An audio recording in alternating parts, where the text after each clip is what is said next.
ಇಲ್ಲಿವರೆಗೆ ಒಂದೇ ಪ್ರಶ್ನೆ ಸುಮಾರು ಸಮಯವನ್ನ ತೆಗೆದುಕೊಂಡಿದೆ. ಅದು ಸಣ್ಣ ಪ್ರಶ್ನೆಯೂ ಅಲ್ಲ. ಆ ಪ್ರಶ್ನೆ ಬಹಳ ಗಹನವಾದಂಥ ಪ್ರಶ್ನೆ. ಅದು ಬೇರೆ ಬೇರೆ ಮುಖಗಳಿಂದ ನಮ್ಮೆಲ್ಲರಿಗೂ ಪರಿಚಯ ಆಯಿತು. ಬಹುಶಃ ಈಗ ಮುಂದಿನ ವಿಷಯ ಏನಿದೆಯಲ್ಲ, ಆ ವಿಷಯದಲ್ಲಿಯೂ ಸಹಿತ ಈ ಪ್ರಶ್ನೆಗಳು ಅಡಕಾಗಿರ್ತವೆ. ಯಾಕಂದ್ರೆ ಒಂದನ್ನು ಬಿಟ್ಟು ಒಂದು ಇಲ್ಲ ತಪ್ಪುಗಳು. ಈಗ ಈ ಎರಡನೇ ಗೋಷ್ಠಿಗೆ ಕೊಟ್ಟಂತ ವಿಷಯ ಅನುಭವ ಮಂಟಪ ಮತ್ತು ಶೂನ್ಯ ಪೀಠ. ಬಹುಶಃ ನನಗೆ ಮಟ್ಟಿಗೆ ಇದನ್ನು ಚರ್ಚೆ ಮಾಡಿದ ಮೇಲೆ ಪ್ರಶ್ನೆಗಳು ಇರ್ಲಿಕ್ಕಿಲ್ಲ ಅನ್ಸುತ್ತೆ, ಆದ್ರೂ ಇರ್ತವೆ. ಯಾಕಂದ್ರೆ ಬಾಹ್ಯವಾಗಿ ಬಹಳಷ್ಟು ಚರ್ಚೆಗೆ ಒಳಪಟ್ಟಂತ ವಿಷಯಗಳು. ಶೂನ್ಯ ಪೀಠ, ಅನುಭವ ಮಂಟಪ. ಈ ಅನುಭವ ಮಂಟಪ ಅಂತಕ್ಕಂಥದ್ದು ಶರಣರ ಕಾಲದಲ್ಲಿ, ನಾನು ಬಹಳ ಭೌತಿಕವಾಗಿ ಮೊದಲ ವಿಷಯಗಳನ್ನು ಚರ್ಚೆ ಮಾಡ್ತೀನಿ, ನಂತರ ಶರಣರ ನೆಲೆಗೆ ಹೋಗೋಣ. ಅನುಭವ ಮಂಟಪ ಅಂತಕ್ಕಂಥದ್ದು 12ನೇ ಶತಮಾನದಲ್ಲಿ ಇದ್ದೇ ಇಲ್ಲ ಎನ್ನುವ ಮಾತನ್ನ ಕಲಬುರಗಿಯ ಒಬ್ಬ ಅಡ್ವೊಕೇಟ್ ಕಪಟಾಳ ಕೃಷ್ಣರಾಯರಂತೇಳಿ ಸುಮಾರು ಲೇಖನಗಳನ್ನು ಬರೀತಾರೆ. ಅದೆಲ್ಲ ಸುಳ್ಳು ಸೃಷ್ಟಿ. ಅದಾದ್ಮೇಲೆ ಸುಮಾರು ಸಲ ಇದಾದ್ಮೇಲೆ ನಮ್ಮ ಉತ್ತಂಗಿ ಚೆನ್ನಪ್ಪನವರು ಸುಮ್ಮನೆ ಕೊಡಲ್ಲ. ಅವ್ರ ಮೂಲಕ ಕ್ರಿಶ್ಚಿಯನ್ರು ಅವ್ರು ಸುಮ್ಮನೆ ಕುಂದ್ರಂಗಿಲ್ಲ. ಅದಕ್ಕೆ ಸಮರ್ಥವಾಗಿ ಉತ್ತರ ಕೊಟ್ಟು ಅನುಭವ ಮಂಟಪ ಅಂತಕ್ಕಂಥದ್ದು 12ನೇ ಶತಮಾನದಲ್ಲಿ ಇತ್ತು. ಅದು ಬಹಳಷ್ಟು ಪ್ರಭಾವ ಮಾಡಿತ್ತು ಮತ್ತು ಅಲ್ಲಿ ಶರಣರ ಉಗಮಕ್ಕೆ ಕಾರಣ ಆಗಿತ್ತು ಅಂತಕ್ಕಂಥದ್ದನ್ನ ಸಮರ್ಥವಾಗಿ ಮಂಡಿಸ್ತಾರೆ. ಅದು ಕೆಲವು ವರ್ಷಗಳ ತನಕ ಚರ್ಚೆಗಿರ್ತದ, ನಂತರದಲ್ಲಿ ಹೋಗ್ತದೆ. ನಂತರದಲ್ಲಿ ಮೊನ್ನೆ ನೀವೆಲ್ಲ ಕೇಳಿದ್ರಿ, ವೀಣಾ ಬನ್ನಂಜಿ ಎಂಬ ತಾಯಿ ಮತ್ತೆ ಅದೇ ಪ್ರಶ್ನೆಯನ್ನ ಇಟ್ಟರು, ಅನುಭವ ಮಂಟಪ ಇರಲೇ ಇಲ್ಲ. ಏನು ಪ್ರಶ್ನೆ ಇಟ್ಟರು ಅವ್ರಂದ್ರೆ, ಶರಣರು ಏನಾದ್ರೂ ಹೆಸರಿಟ್ಟಿದ್ರೆ ಅನುಭವ ಮಂಟಪ ಅಂತ ಇಡಬೇಕಾಗಿತ್ತು. ಅವ್ರ ಕ್ವಶನ್ ಇಟ್ಟದ್ದು ನೋಡ್ರಿ ಎಷ್ಟು ಬುದ್ಧಿವಂತರ ಅವ್ರಂದ್ರೆ, ಅನುಭವ ಮಂಟಪ ಅಂತ ಇಡಬೇಕಾಗಿತ್ತು, ಅನುಭವ ಮಂಟಪ ಅಂತ ಇಟ್ಟರಲ್ಲ, ಅದು ಒಂದು ಸುಳ್ಳು ಸೃಷ್ಟಿ. ಅಂದ್ರೆ ನಮ್ಮ ಬಸವಾಯತರಿಗೆ ಅನುಭವ ಮತ್ತು ಅನುಭವದ ಮಧ್ಯೆ ವ್ಯತ್ಯಾಸ ಗೊತ್ತಿಲ್ಲ ಅಂತ ಆಯಮ್ಮ ಬಹಳ ತಿಳ್ಕೊಂಡಿದ್ರು. ಇವರಿಗೆ ಅನುಭವನದೇ ಗೊತ್ತಿಲ್ಲ, ಬರೀ ಅನುಭವದ ಮಾತುಗಳನ್ನ ಆಡ್ತಾ ಇದ್ದಾರೆ. ಹಂಗಾಗಿ ಆ ಹೆಸರಿಟ್ರು ಅಂತಕ್ಕಂಥ ಒಂದು ಕುಚೋದ್ಯದ ಮಾತು ಅಂತ ತಿಳ್ಕೊಬೇಕು ನಾವು. ಬಹುಶಃ ನಮ್ಮ ಬಸವಾಯತರ ಒಂದು ದೌರ್ಬಲ್ಯ ಏನಂತ ಹೇಳಿದ್ರೆ, ಯಾರಾದ್ರೂ ಒಂದಿಷ್ಟು ನಮ್ಮ ವಚನಗಳನ್ನ ಹೇಳಿಬಿಟ್ರೆ ಬಹಳ ಜಲ್ದಿ ಅಭಿಗೆ ಮುಗಿದು ಹೋಗಿ ಅವ್ರು ಏನ್ ಮಾಡ್ತಾರೆ ಅಂದ್ರೆ, ಒಳಗಡೆ ಬಂದು ಮಾಡಬಾರ್ದ ಡ್ಯಾಮೇಜ್ ಎಲ್ಲ ಮಾಡಿಬಿಡ್ತಾರೆ. ಸುಮಾರು 20 ವರ್ಷಗಳಿಂದ ಈ ತಾಯಿ ಅಕ್ಕಮಹಾದೇವಿ ಬಗ್ಗೆ ಲೇಖನ ಬರೆದಾಗ ನಾನು ಬಸವ ಮಾರ್ಗ ಅಂತಕ್ಕಂಥ ಲಿಂಗಣ್ಣ ಸಜ್ಜನಪೇಟೆಯವರ ಪತ್ರಿಕೆ ಪ್ರಕಟ ಆಯ್ತು. ಅವಾಗ ನಾನು ಅವರಿಗೆ ಫೋನ್ ಮಾಡಿ ಹೇಳಿದೆ, ಲಿಂಗಣ್ಣವರಿಗೆ ಅವರ ಲೇಖನಗಳನ್ನ ಯಾಕೆ ಪ್ರಕಟ ಮಾಡ್ತಾ ಇದ್ದೀರಿ? ಆ ತಾಯಿಯನ್ನ ಅವಾಗ ಹೆಂಗಿದ್ರಂದ್ರೆ, ತನಗಾಗ್ತಕ್ಕಂಥ ದೈಹಿಕ ಕಾಮನೆಗಳೆಲ್ಲವೂ ಸಹಿತ ಅಕ್ಕ ಮಹಾದೇವಿಗೆ ಆಗಿತ್ತು ಅಂತ ಆರೋಪಿಸಿದ್ರು.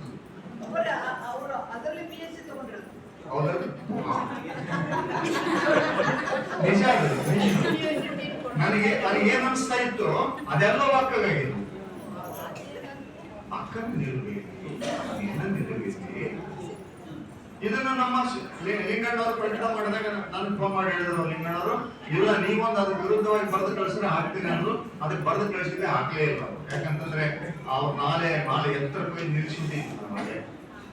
ಇವತ್ತು ಸಹಿತ ಆ ವರ್ಗದಿಂದ ಬಂದಂತ ಕೆಲವು ಜನ ನಮ್ಮ ಒಳಗಡೆನೆ ಬಂದು ನಮ್ಮ ವಚನಗಳನ್ನೇ ಮಾತಾಡಿ ನಮ್ಮ ಜೊತೆಗಿದ್ದಾರೆ ಅಂತಕ್ಕಂಥ ಒಂದು ನಂಬಿಕೆಯನ್ನ ಹುಟ್ಟಿಸಿ ಏನ್ ಮಾಡ್ತಾ ಇದ್ದಾರೆ ಅಂದ್ರೆ, ಇಲ್ಲಿನ ಮೂಲ ಬೇರನ್ನ ಕತ್ತರಿಸ್ತಾರೆ. ಅವರನ್ನು ಒಳಗೆ ಬಿಟ್ಟುಕೊಳ್ಳುವಾಗ ಬಹಳ ಹುಷಾರಾಗಿರ್ಬೇಕು. ಈ ಕಾರಣಕ್ಕೆ ಅನುಭವ ಮಂಟಪ ಅಂತಕ್ಕಂಥದ್ದು ಇತ್ತು ಅಂತಕ್ಕಂಥದ್ದು ತಿಳಿಬೇಕು. ಅದು ಮತ್ತು ಯಾವ ರೂಪದಲ್ಲಿ ಇತ್ತು ಅಂತ ತಿಳ್ಕೊಳ್ತಕ್ಕಂಥದ್ದು ಬಹಳ ಪ್ರಮುಖ. ಅನುಭವ ಮಂಟಪ ಅಂದ್ರೆ ಸಾಮಾನ್ಯ ಅಲ್ಲ. ಈಗ ನೋಡಿ, ಇಲ್ಲೊಂದು ಅನುಭವ ಮಂಟಪ ಅಂತ ನಾವು ಹೆಸರಿಟ್ಟಿದ್ದೀವಿ. ಕ್ಲಾಸ್ ಕೋರ್ಸ್ ಸೆಂಟರ್ ನಿರ್ಮಾಣ ಮಾಡಿದಂತ ಒಂದು ಅನುಭವ ಮಂಟಪ ಇದು. ಇಲ್ಲಿ ಯಾಕೆ ಅನುಭವ ಮಂಟಪ ಅಂತಿಟ್ಟು ನಮ್ಮ ಚನ್ನಬಸವ ಸ್ವಾಮೀಜಿ ಅವರು ಇಲ್ಲಿ ಚಿಂತನೆಗಳೇ ಆಗ್ಬೇಕಂತ ಯಾಕೆ ಇಟ್ರು ಅಂತಂದ್ರೆ ಹೆಸರು ಅನುಭವ ಮಂಟಪ ಅಂತ ಇಟ್ಟಮ್ಮ ಸುಮ್ಮನೆ ಏನೇನೋ ಗೊಳ್ಳು ಮಾತಾಡ್ಕೊಂಡು ಹೋಗೋದು ಬೇಡ, ಶರಣರ ಮೂಲ ತತ್ವಗಳು ಮಾತಾಡೋಣ ಇಲ್ಲಿ ಅಂತಕ್ಕಂಥದ್ದು ಸಲಹೆ ಕೊಟ್ಟರು. ಹಾಗಾದ್ರೆ ಅನುಭವ ಮಂಟಪ ಅಂತಕ್ಕಂಥದ್ದು ಏನಂದ್ರೆ ಪ್ರತಿಯೊಬ್ಬ ಮಾನವ ಜೀವಿಯಲ್ಲಿ ಇರಬಹುದಾದಂತಹ 3 ಅಂಗಗಳೇನಿದಾವಲ್ಲ, ಸ್ಥೂಲ ಸೂಕ್ಷ್ಮ ಕಾರಣ, ಈ 3ಕ್ಕೆ ನಮ್ಮ ಕೃತಿಯಲ್ಲಿ ಬರ್ತಕ್ಕಂಥ ಎಲ್ಲಾ ಕ್ರಿಯೆಗಳು ಈ 3 ಅಂಗದಲ್ಲಿ ಪರಿಣಮಿಸದಿದ್ದರೆ ಅದು ಅನುಭವ ಅಲ್ಲ.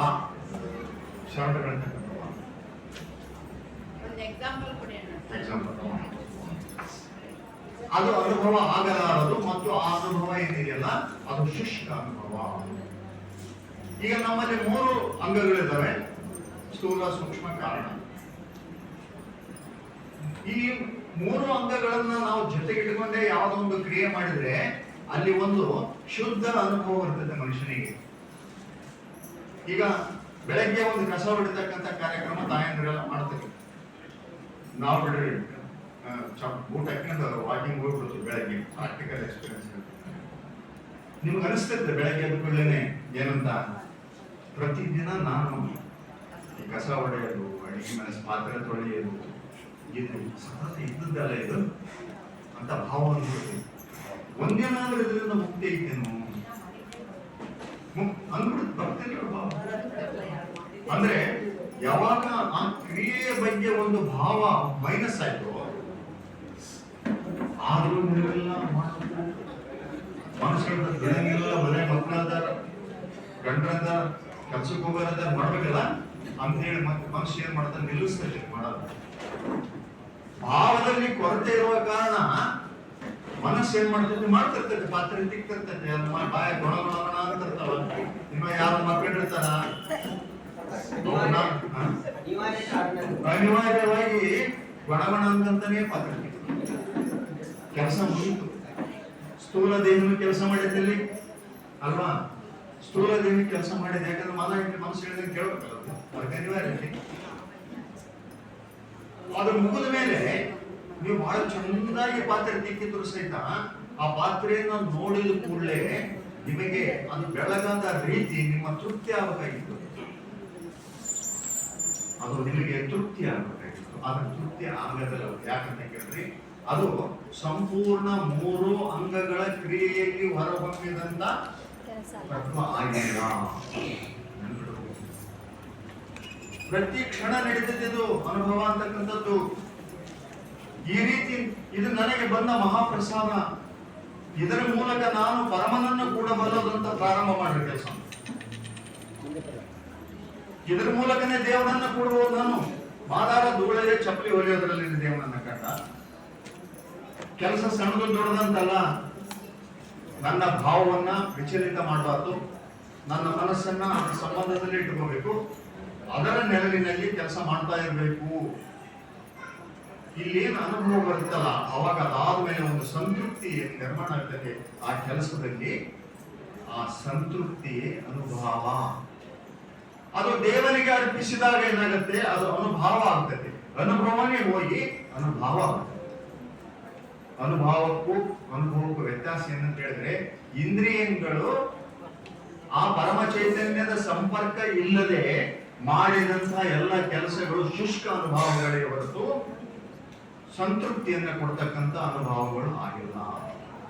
ನಮ್ಮ ಶರಣರು ಕಲಿಸಿದ್ರು, ನೀವು ಎಲ್ಲೇ ಇರ್ರಿ, ಎಷ್ಟೇ ಸಣ್ಣ ಕೆಲಸ ಮಾಡ್ರಿ, ಭಾವಪೂರ್ಣವಾಗಿ ಸ್ವೀಕಾರ ಮಾಡಿದ್ರು. ಗೊಣಗಾಟ ಬೇಡ ಮನಸ್ಸಿನಲ್ಲಿ. ಅದಕ್ಕೆ ಅವಧಿಯನ್ನ ನಿಗದಿ ಮಾಡಬೇಡಿ. ಅವಧಿ ನಿಗದಿ ಮಾಡಿದ ಸ್ಪೀಡ್ ಆಗ್ತತಿ. ಯಾವಾಗ ಇಲ್ಲಿ ದೇಹದ ಚಲನ ಸ್ಪೀಡ್ ಆಯ್ತೋ ಒಳಗಡೆ ಡೀಲಿಂಗ್ ಆಗುತ್ತದು ಸಂಪರ್ಕ. ಯಾವುದು? ಜೀವಾತ್ಮ, ಅಂತರಾತ್ಮ, ಪರಮಾತ್ಮ. ಈ ಲಿಂಕ್ ಏನೈತೆ, ಇದು ಜೀವಾತ್ಮ ಅಂತಕ್ಕಂಥದ್ದು ಸಕಲ, ಅಂತರಾತ್ಮ ಅಂತಕ್ಕಂಥದ್ದು ಸಕಲ ನಿಷ್ಕಲ, ಪರಮಾತ್ಮ ಅಂತದ್ದು ಸಂಪೂರ್ಣ ನಿಷ್ಕಲ. ನಮ್ಮ 3 ಸ್ವರೂಪಗಳಿವು. ನಮ್ಮ 3 ಸ್ವರೂಪಗಳು, ಒಂದು ಉಪಾಧಿಕ, ಒಂದು ಸೋಪಾಧಿಕ, ಒಂದು ನಿರುಪಾಧಿಕ. ನಮ್ಮ 3 ಅಸ್ತಿತ್ವಗಳನ್ನ ನೆನಪಿಡಬೇಕಿಲ್ಲ. ಈ 3 ಅಸ್ತಿತ್ವಗಳ ಜೊತೆ ನಾವು ಇದ್ದು ಏನೇ ಕ್ರಿಯೆ ಮಾಡ್ರಿ ಅದು ದೇವ ಪೂಜೆ. ಆ ಪೂಜೆಯಲ್ಲಿ ಉಂಟಾದಂತ ಅನುಭವ ಇದೆಯಲ್ಲ, ಆ ಅನುಭವವೇ ಅನುಭವವಾಗಿ ನಮ್ಮೊಳಗೆ ತೃಪ್ತಿ ಕೊಡ್ತೈತಿ. ಆ ತೃಪ್ತಿಯ ಸಲುವಾಗಿನೇ ಶರಣರು ಏನ್ ಮಾಡಿದ್ರು, ಏನ್ ಪೂಜೆ ಮಾಡಕ್ ಹೋಗಿಲ್ಲ, ನಾವು ಮಾಡ್ತಕ್ಕಂಥ ಕೆಲಸದಲ್ಲಿನೇ ದೇವರು. ಇದು ಬಹಳ ಯಾಕಂತ ಕೇಳಿದ್ರೆ ಅವರು ಹೇಳಿದ್ರು ನೋಡ್ರಿ, ದೇವ ತನ್ನ ನಿರ್ಮಾಣದಲ್ಲಿ ನಿರತನಾಗಿದ್ದಾನೆ. ಸತತ ಪೂಜೆ ನಡೀತಾ ಇದೆ, ಸೃಷ್ಟಿಯಲ್ಲಿ ಸತತವಾಗಿ ಪೂಜೆ ನಡೀತಾ ಇದೆ. ನೀವು ಕಸ ಹೊಡಿಲಿಲ್ಲ ಅಂದ್ರೆ ಅದು ಹೊಡಿತಾನೆ ಇದೆ, ಜಗತ್ತಿನ ಕಸ ಹೊಡಿತಾ ಇದ್ದಾನೆ ಅಂತ. ಹೌದಿಲ್ರಿ? ವಲಸೆಲ್ಲ ತೊಳಿತಾ ಇದ್ದಾನೆ, ಯಾರು ಪರವಸ್ತು. ಮತ್ತೆ ಆತನ ಕೂಡಬೇಕಾದ್ರೆ ಆತ ಮಾಡುವ ಕೆಲಸದ ಜಾಗಕ್ಕೆ ನಾವು ಹೋಗ್ಬೇಕು, ಅಥವಾ ನಮ್ಮದೇ ಕಣ್ಮುಚ್ಕೊಂಡು ಕೂತ್ಕೊಂಡು ದೇವ್ರೇ ದೇವ್ರೇ ದೇವ್ರೇ ಅಂತ ನಮ್ಮ ಕಡೆ ಬಂದ್ಬಿಡ್ತಾನ? ಇಲ್ಲಲ್ಲ. ಅಂಥ ನಿಲುವು ನಮ್ಮೊಳಗಾದ್ರೆ ಪ್ರತಿಯೊಬ್ಬರು ಆ ರೀತಿ ಮನೆಯೊಳಗೆ ಕೆಲಸ ಮಾಡೋದಕ್ಕೆ ಪ್ರಾರಂಭ ಮಾಡಿದ್ರು. ಒಬ್ಬ ಒಕ್ಕಲಿಗನು ಸಹಿತ ಆ ರೀತಿ ಆ ಒಕ್ಕಲತನವನ್ನ ಪ್ರೀತಿಸಿ ಅಲ್ಲಿ ಕ್ರಿಯೆಯನ್ನ, ಅಲ್ಲಿ ಏನಂತ ಇದೆ, ಅಲ್ಲಿ ದಾಸೋಹ ಅಂತಕ್ಕಂಥ ಒಂದು ಪ್ರಕ್ರಿಯೆ ಈ ರೀತಿ ಕ್ರಿಯೆ ಮಾಡಿದಾಗ ಕಾಯಕ ಮತ್ತು ದಾಸೋಹ ಎರಡು ಇರ್ತಾವಲ್ಲಿ. ಕಾಯಕ ಅಂದ್ರೆ ಏನು? ತನ್ನ ಸಂಪೂರ್ಣ ಕಾಯವನ್ನು ಅಳವಡಿಸಿಕೊಂಡು ಕೆಲಸ ಮಾಡ್ತಾ ಇದ್ದಾನೆ, ಅದು ಕಾಯಕ. ದಾಸೋಹ ಅಂದ್ರೆ ಏನು? ಬರೀ ವಂಶದ ದಾಸೋಹ ಅಲ್ಲ. ಈ ಮೂರು ಅಂಗಗಳಿಂದ ಒಳಗಿನ ಶಿವ ಚೈತನ್ಯ ಬಳಕೆ ಆಗ್ತಾ ಇರ್ತೈತಿ, ಮೂಲ ಭಾವದಲ್ಲಿ ಬಳಕೆ ಆಗ್ತಿರ್ತೈತಿ. ಅದು ಇಂಪಾರ್ಟೆಂಟ್. ಅದಕ್ಕೆ ಪ್ರಾಣಲಿಂಗ ಅಂತ ಕರೆದು ಶರಣರು. ಈ ರೀತಿ ನೀವು ಬಳಸದಿದ್ದರೆ ನಮಗೇನ್ ಕರೆದ್ರು ಅವ್ರಂದ್ರೆ, ಪ್ರಾಣವ ಮಾರುವವರಿಗೆ ಎಲ್ಲಿಯದೋ ಪ್ರಾಣಲಿಂಗ. ನಾವೆಲ್ಲ ದಿನ ಕೆಲಸ ಮಾಡೋದು ಹೆಂಗಂದ್ರೆ ಪ್ರಾಣಲಿಂಗ ಶಕ್ತಿಯನ್ನ ಮಾರ್ತಕ್ಕಂಥವ್ರು. ಅದೇ ರೀತಿ ಅಂತ ಇದೆ ನಮ್ಗೆ.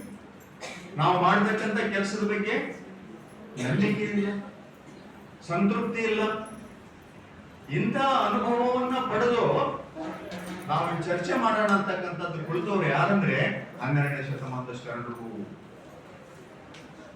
ಈಗ ಒಂದು ನಿರ್ಮಾಣ ಮಾಡಿಕೊಟ್ಟಾರು. ಈಗ ನಮ್ಮೆಲ್ಲರ ಹೃದಯದೊಳಗಿರ್ತಕ್ಕಂಥ ಆ ಕಲ್ಮಶಗಳನ್ನ ತೆಗೆದು, ನಮ್ಮ ಅಂಗಭಾವವನ್ನ ತೆಗೆದು, ನಾವು ಮನೆಗೆ ಹೋದ್ಮೇಲೇನು ಸಹಿತ ಇದೇ ಲಿಂಗ ಭಾವದಲ್ಲಿನೇ ಕ್ರಿಯೆ ಮಾಡ್ಬೇಕಂತಕ್ಕಂಥ ಒಂದು ಮುಖ್ಯ ಗುರಿ ಇಟ್ಟುಕೊಂಡು ಒಂದು ವೇದಿಕೆ ತಯಾರು ಮಾಡಿಕೊಟ್ಟಾರಲ್ಲ, ಇದು ಐತೆ ಈಗ ಆಯ್ತಾ? ಇಲ್ಲಿ ಕಟ್ಟೆ ಇದ್ದಿಲ್ಲ ಅವರು, ಮುರುಗೇಶ್ ಅವರು ಪಟ್ಟಿನೇ ಕಟ್ಟಿಲ್ಲ, ಅನುಭವ ಮಂಟಪನೇ ಕಟ್ಟಿಲ್ಲ ಅಂದ್ರೆ ಏನ್ ಅದರ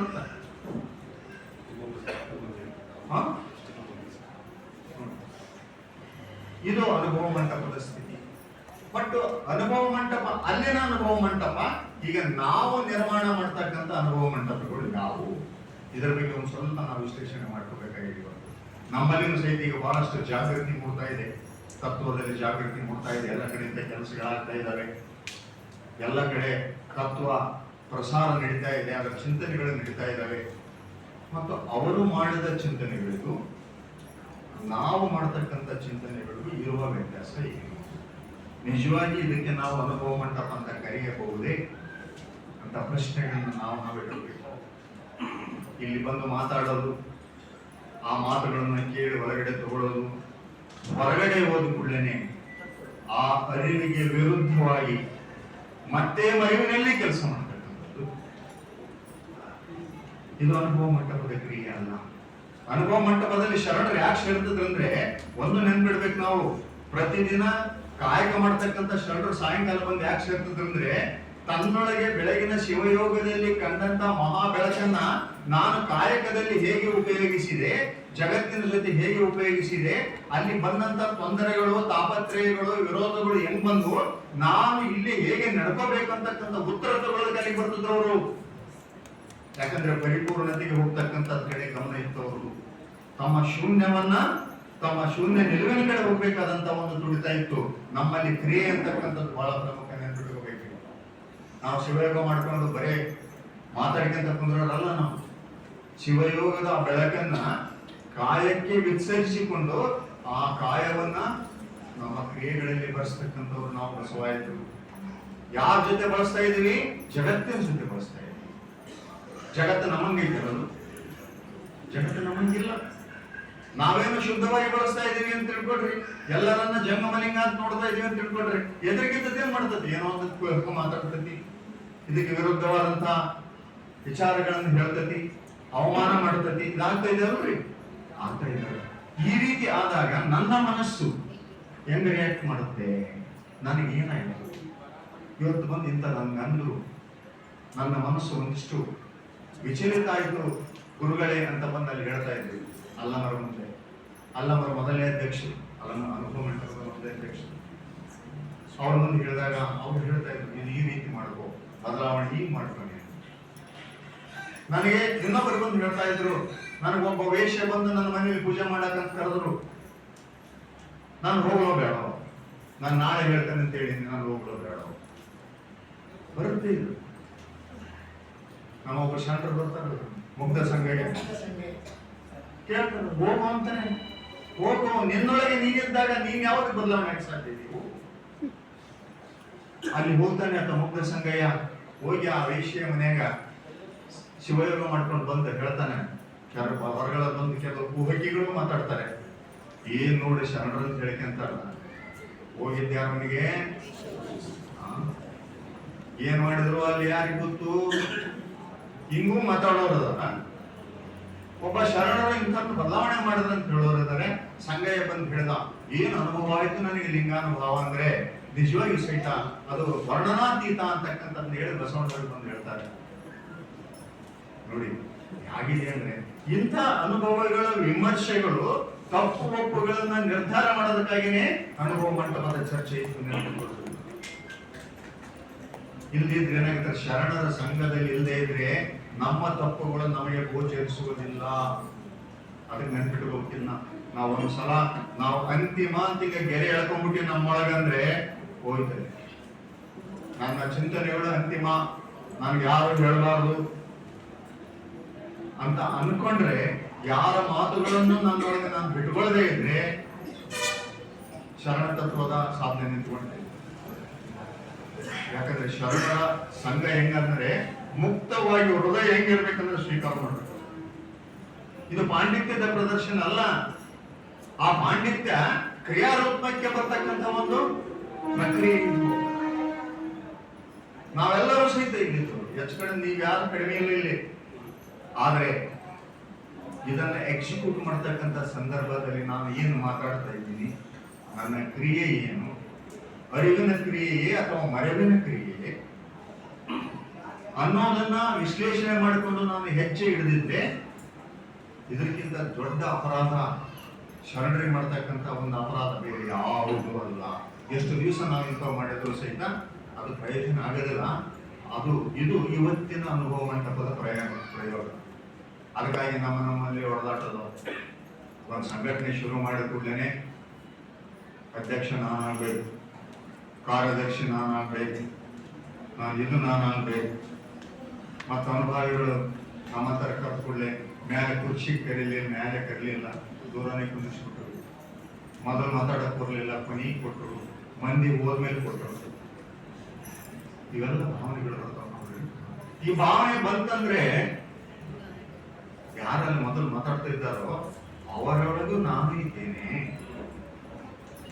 ನನ್ನ ಶಬ್ದಗಳೇ ಅಲ್ಲಿ ಬರ್ತಾ ಇದ್ದಾವೆ. ಸುಮ್ಮನೆ ಆನಂದಿಸು ಒಳಗಡೆ. ಅದು ಅನುಭವ ಮಂಟಪದ ಪ್ರಕ್ರಿಯೆ. ಈ ರೀತಿ ಮಾಡಿದವರು 12ನೇ ಶತಮಾನದ ಶರಣರ ನೆನಪಿಟ್ಟುಕೊಳ್ತಾವ. ಇದು ಬದಲಾವಣೆ ತಂದ್ಕೋಬೇಕು ನಮ್ಮೊಳಗೆ. ಇನ್ನು ಎಷ್ಟೋ ದೊಡ್ಡ ಇನ್ನು ಇಲ್ಲಿ ಸ್ವಲ್ಪ ಪ್ರಾಜ್ಞಾನ ಬಂದಿದೆ. ಕಾರ್ಯಕ್ರಮಗಳಲ್ಲಿ ನೋಡ್ತಾ ಇರ್ತೀವಿ ನಾವು. ನನಗೆ ಇಂಥದಕ್ಕೆ ಆಡೋದಕ್ಕೆ ಕೊಡ್ಲೇಬೇಕು ನೀವು. ಮೊನ್ನೆ ಧ್ವಜಾರೋಹಣ ಇತ್ತು ನಮ್ಮ ರಾಯಚೂರಲ್ಲಿ.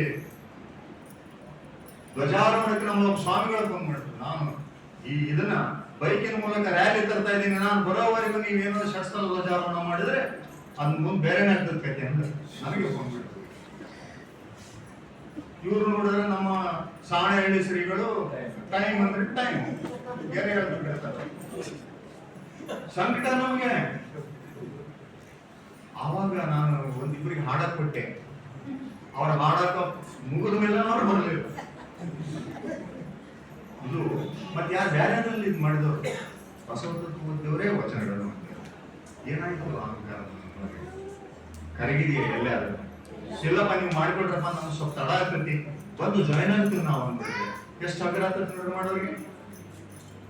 ನಾವು ಅಲ್ಲಿ ಬಹಳಷ್ಟು ಎಚ್ಚರಿಕೆಯಿಂದ ಕೆಲಸ ಮಾಡ್ಬೇಕಿಂತ ಇದ್ದಾಗ ನಾನು ಕಳ್ಕೊಂಡು ಕೆಲಸ ಮಾಡ್ಬೇಕು. ಇದು ಇಂದಿನ ಅನುಭವದ ಮಂಟಪದ ಸ್ಥಿತಿ ನಾನು ನಿಮ್ಗೆ ಹೇಳ್ತಾ ಇರೋದು. ಇನ್ಮೇಲೆ ದಯವಿಟ್ಟು ಇದನ್ನ ನೆನಪಿಡುವಂತ ಕೆಲಸ. ನಾವು ಸ್ವಾನುಭಾವದ ನೆಲೆಯಲ್ಲಿ ನಾವು ಇದನ್ನೇ ಹೇಳ್ತಿರ್ತೇನೆ, ರಿಪೀಟೆಡ್ಲಿ ಮಾತಾಡುವವರು ಯಾರು ಶ್ರೇಷ್ಠರಲ್ಲ, ಕೇಳುವವರು ಯಾರು ಕನಿಷ್ಠರಲ್ಲ, ಎಲ್ಲರೂ ಸಮಾನರು. ಮತ್ತು ಅಲ್ಲಿ ಮಾತಾಡುವಾಗ ಕೊನೆಗೆ ಗೆರೆ ಶರ ಹೇಳಂಗಿಲ್ಲ, ಇದು ಅಂತಿಮ ಅಂತ. ನನಗೆಷ್ಟು ತಿಳಿದಿದೆ, ಇದಕ್ಕಿಂತ ಹೆಚ್ಚು ಏನಿದ್ರು ತಿಳಿಸಿ. ಇಷ್ಟು ನಮ್ಮ ಬಾಯಿನಿಂದ ಬರಲಿಲ್ಲ ಅಂದ್ರೆ ನಾವು ಬಸವ ತತ್ವದವರೇ ಅಲ್ಲ. ಇದು ಗೊತ್ತಾಗ್ತದ? ಇದು ಮನುಷ್ಯನಿಗೆ ಶಾಸ್ತ್ರ. ಅವಾಗ ಏನಾಗುತ್ತೆ, ನಮ್ಮ ಅಂತರಂಗದ ಪಯಣ ಇನ್ನು ಮೇಲೆ ಇದು ಎಲ್ಲಿಗೆ ಹೋಗ್ತದೆ ಅಂದ್ರೆ ಈ ಅನುಭವ ಅನುಭವವಾಗಿ ಮಂಟಪಕ್ಕೆ ಹೋಗುತ್ತೆ. ಮಂಟಪಕ್ಕಂತ ಹೆಸರಿಟ್ರು. ಯಾವ ಮಂಟಪ? ಮಂಟಪ ಅಂದ್ರೆ ಇದಲ್ಲ ಸಹಸ್ರಾರದಳವೇ ಮಂಟಪ. ಹೇಳ್ತಾರೆ ವಚನದಲ್ಲಿ, ಇದು ಮಂಟಪ ಅಂದ್ರೆ ಯಾವ್ದಂತ. ನಮ್ಮ ಸಹಸ್ರಾರವೇ ಮಂಟಪ. ಇಲ್ಲಿ ಕುಂದ್ರಬೇಕು ಹೋಗಿ ನಾವು. ಈ ಮಂಟಪದಲ್ಲಿ ಕುಂದ್ರಸೋದಲ್ಲ ನಮ್ಮನ್ನ. ನನ್ನ ಪ್ರಾಣ ಚೈತನ್ಯ ಮೂಲಾಧಾರದಿಂದ ಹೋಗಿ ಎದ್ದು ಹೋಗಿ ಆ ಬ್ರಹ್ಮರಂಧ್ರದ ಆ ಬ್ರಹ್ಮಲಿಂಗ ಏನೈತಲ್ಲ ಅಲ್ಲಿ ಸೇರ್ಕೊಂಡು ಆ ಮಂಟಪದಲ್ಲಿ ವಿಶ್ರಮಿಸಬೇಕಾಗುತ್ತೆ. ಆವಾಗ ನಾವು ಅನುಭವ ಮಂಟಪದಲ್ಲಿ ಇದ್ದೇವೆ. ಎಂತೆಂಥವ್ರು ಎಲ್ಲ ಬಸವಣ್ಣನವರ ನಿಲುವು ನೋಡ್ರಿ ಹೆಂಗಿದೆ. ಒಬ್ಬ ರಾಜ್ಯದ ಪ್ರಧಾನಿ ಅಲ್ಲಮನಂತವರನ್ನ ಎಂತೆಂಥವ್ರು ಮುಗಿಸ್ತಾನೆ. ಈ ಮಂಟಪಕ್ಕೆ ಶೂನ್ಯ ಪೀಠದ ಅಧ್ಯಕ್ಷರು ಅಂತ ಕರೆದರು. ಅವ್ರಿಗೆ ಯಾರಿಗೆ? ಅಲ್ಲಮ್ಮ ಪ್ರಭುಗಳಿಗೆ. ಯಾಕೆ ಅಧ್ಯಕ್ಷರು ಅಂತಂದ್ರೆ ಕನ್ಫ್ಯೂಷನ್ ಹೇಳ್ತಕ್ಕಂಥ ಸಾಮರ್ಥ್ಯ ಅವ್ರಿಗಿತ್ತು. ಯಾವ್ದಾದ್ರು ಪ್ರಶ್ನೆಗಳು ಬಂದಾಗ, ಯಾಕಂದ್ರೆ ಎಲ್ಲವನ್ನು ಬಲ್ಲ ಅಲ್ಲಮ್ಮ. ಒಂದಲ್ಲ ಎರಡಲ್ಲ, ಹಿಮಾಲಯ ತುಂಬಾ ತಿರುಗಾಡಿ ಯೋಮಕಾಯ ಮಾಡಿಕೊಂಡು ಎಲ್ಲವನ್ನ ತಿರುಗಾಡಿದ.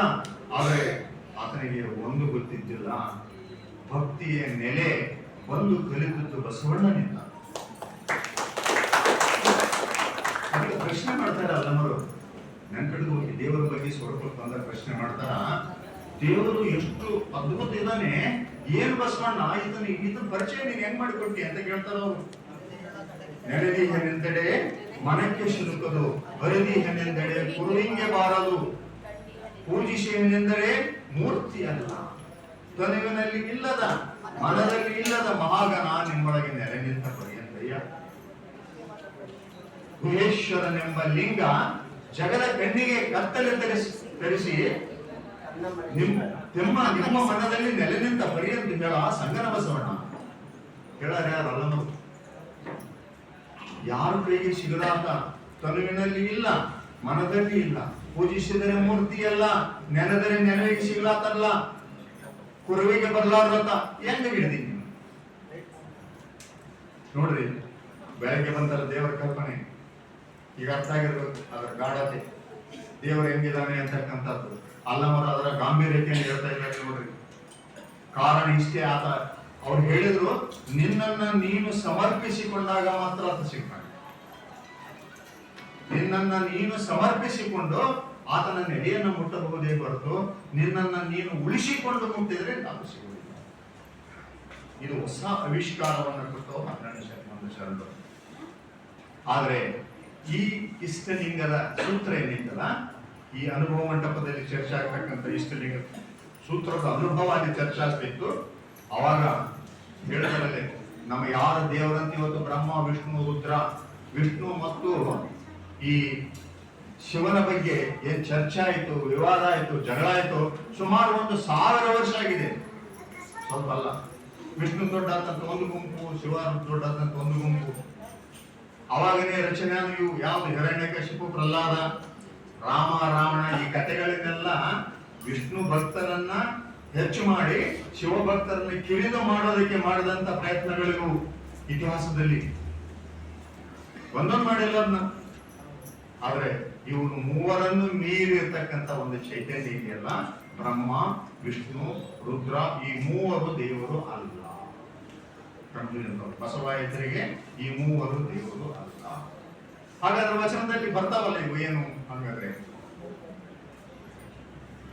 ಇವು ಮೂರು ಅಸ್ತಿತ್ವಗಳು ಏನಂದ್ರೆ, ಕೆಲವರು ಆ ಪರಶಿವನನ್ನ ಸ್ವರೂಪವನ್ನ ತಿಳಿಯದೆ ತಮ್ಮಿಂದ ಎದುರಿಟ್ಟು ಪೂಜಿಸಿ ಫಲ ಪದವಿಗಳನ್ನ ಪಡೆದು ಬ್ರಹ್ಮ ಪದವಿಯನ್ನು ಒಪ್ಪತ್ತು ಕೇಳಿದ ವಿಷ್ಣು ಪದವಿಯನ್ನು ಒಬ್ಬತ್ ಕೇಳಿದ, ರುದ್ರ ಪದವಿಯನ್ನು ಒಬ್ಬತ್ ಕೇಳಿದ, ಇಂದ್ರ ಪದವಿಯನ್ನು ಒಬ್ಬತ್ ಕೇಳಿದ.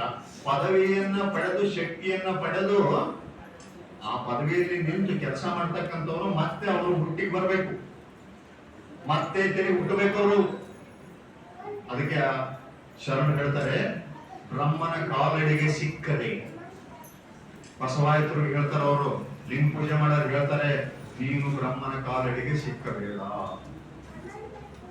ವಿಷ್ಣುವಿನ ಕೈಗೆ ತೊಡಕಬೇಡ, ಆತನ ಕಡಿಮೆ ಅಂತ ತಿಳ್ಕೋಬೇಡ,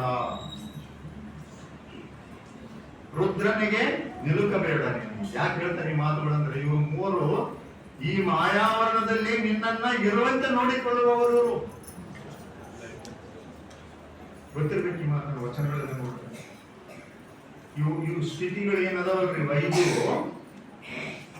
ಜಾಗ್ರ, ಸ್ವಪ್ನ, ಸುಷುಪ್ತಿ, ತಿರೋಧಾನ, ಅನುಗ್ರಹ, ಈ 5 ಅಸ್ತಿತ್ವಗಳು ಮಾಯೆಯಲ್ಲಿ ಇರ್ತಕ್ಕಂಥ ಅಸ್ತಿತ್ವಗಳೇ ಹೊರತು ಮಾಯೆಯನ್ನ ಮೀರಿದು ಅಲ್ಲ. ಅದಕ್ಕಾಗಿ ಅದನ್ನ ಮೀರದಕ್ಕೆ ಪಂಚಾಚಾರಗಳನ್ನ ಕೊಡ್ತಾರೆ. ಭಿನ್ನ ಇದೆ, ನಮ್ಮ ತತ್ವ ಬಹಳ ಭಿನ್ನ ಇದೆ. ಈ ಕಾರಣಕ್ಕೆ ತಿಳ್ಕೊಂಡು ನಾವು ಅದನ್ನ ಗಟ್ಟಿಗೊಳಿಸೋದಕ್ಕೆ ಅನುಭವ ಮಂಟಪವನ್ನು ಮಾಡಿದ್ರು. ಯಾಕಂದ್ರೆ ಬಹಳ ಜಲ್ದಿ ಮನುಷ್ಯರು ಒಪ್ಪಂಗಿರು. ಬ್ರಹ್ಮ ಅಂದ್ರೆ ನಮ್ಮೊಳಗಿದ್ದಾನೆ, ಈಗ ಆಗ್ತೈತೆ ಸಿಕ್ಬಿದ್ವಿ. ಏನ್ ಬ್ರಹ್ಮ? ಬ್ರಹ್ಮ ಅಂದ್ರೆ ಏನು? ನನ್ನೊಳಗೆ ಉಂಟಾಗಬೇಕಾದ ಬಯಕೆ ಉಂಟಾಯ್ತು, ಒಂದು ಬಯಕೆ ಅಂದ್ರೆ ಬ್ರಹ್ಮನೇ. ಅದು ಕಾಲಡಿಗೆ ಸಿಕ್ಕಿವಿ ನಾವು. ಇವತ್ತು ನಾನು ಮೊದಲೇ ಮಾತಾಡಬೇಕು ಅಂತ ಬಯಕೆ ಮಾಡ್ಕೊಂಡು ಬಂದೆ, ನಾನು ಅವಕಾಶ ಆಗಲಿಲ್ಲ, ಒಳಗ ಅಸಮಾಧಾನ ಆಯ್ತು. ಸರಿ, ಕೊಟ್ಬಿಟ್ರು. ಅದಕ್ಕೆ ಶಕ್ತಿಯನ್ನು ಬಳಸಿ ನಾನು ಮಾತಾಡಿದೆ. ವಿಷ್ಣು ಅದನ್ನ ಸ್ಥಿತಿಯನ್ನು ಉಂಟು ಮಾಡಿದ, ಅವಕಾಶ ಕೊಟ್ಟ. ಸರಿ, ಮುಗಿತಿ, ಕೆಳಗಿಳಿದು ಬಂದಿ, ಮುಗಿತದ ಕೆಲಸ, ಲಯ ಆಯ್ತು.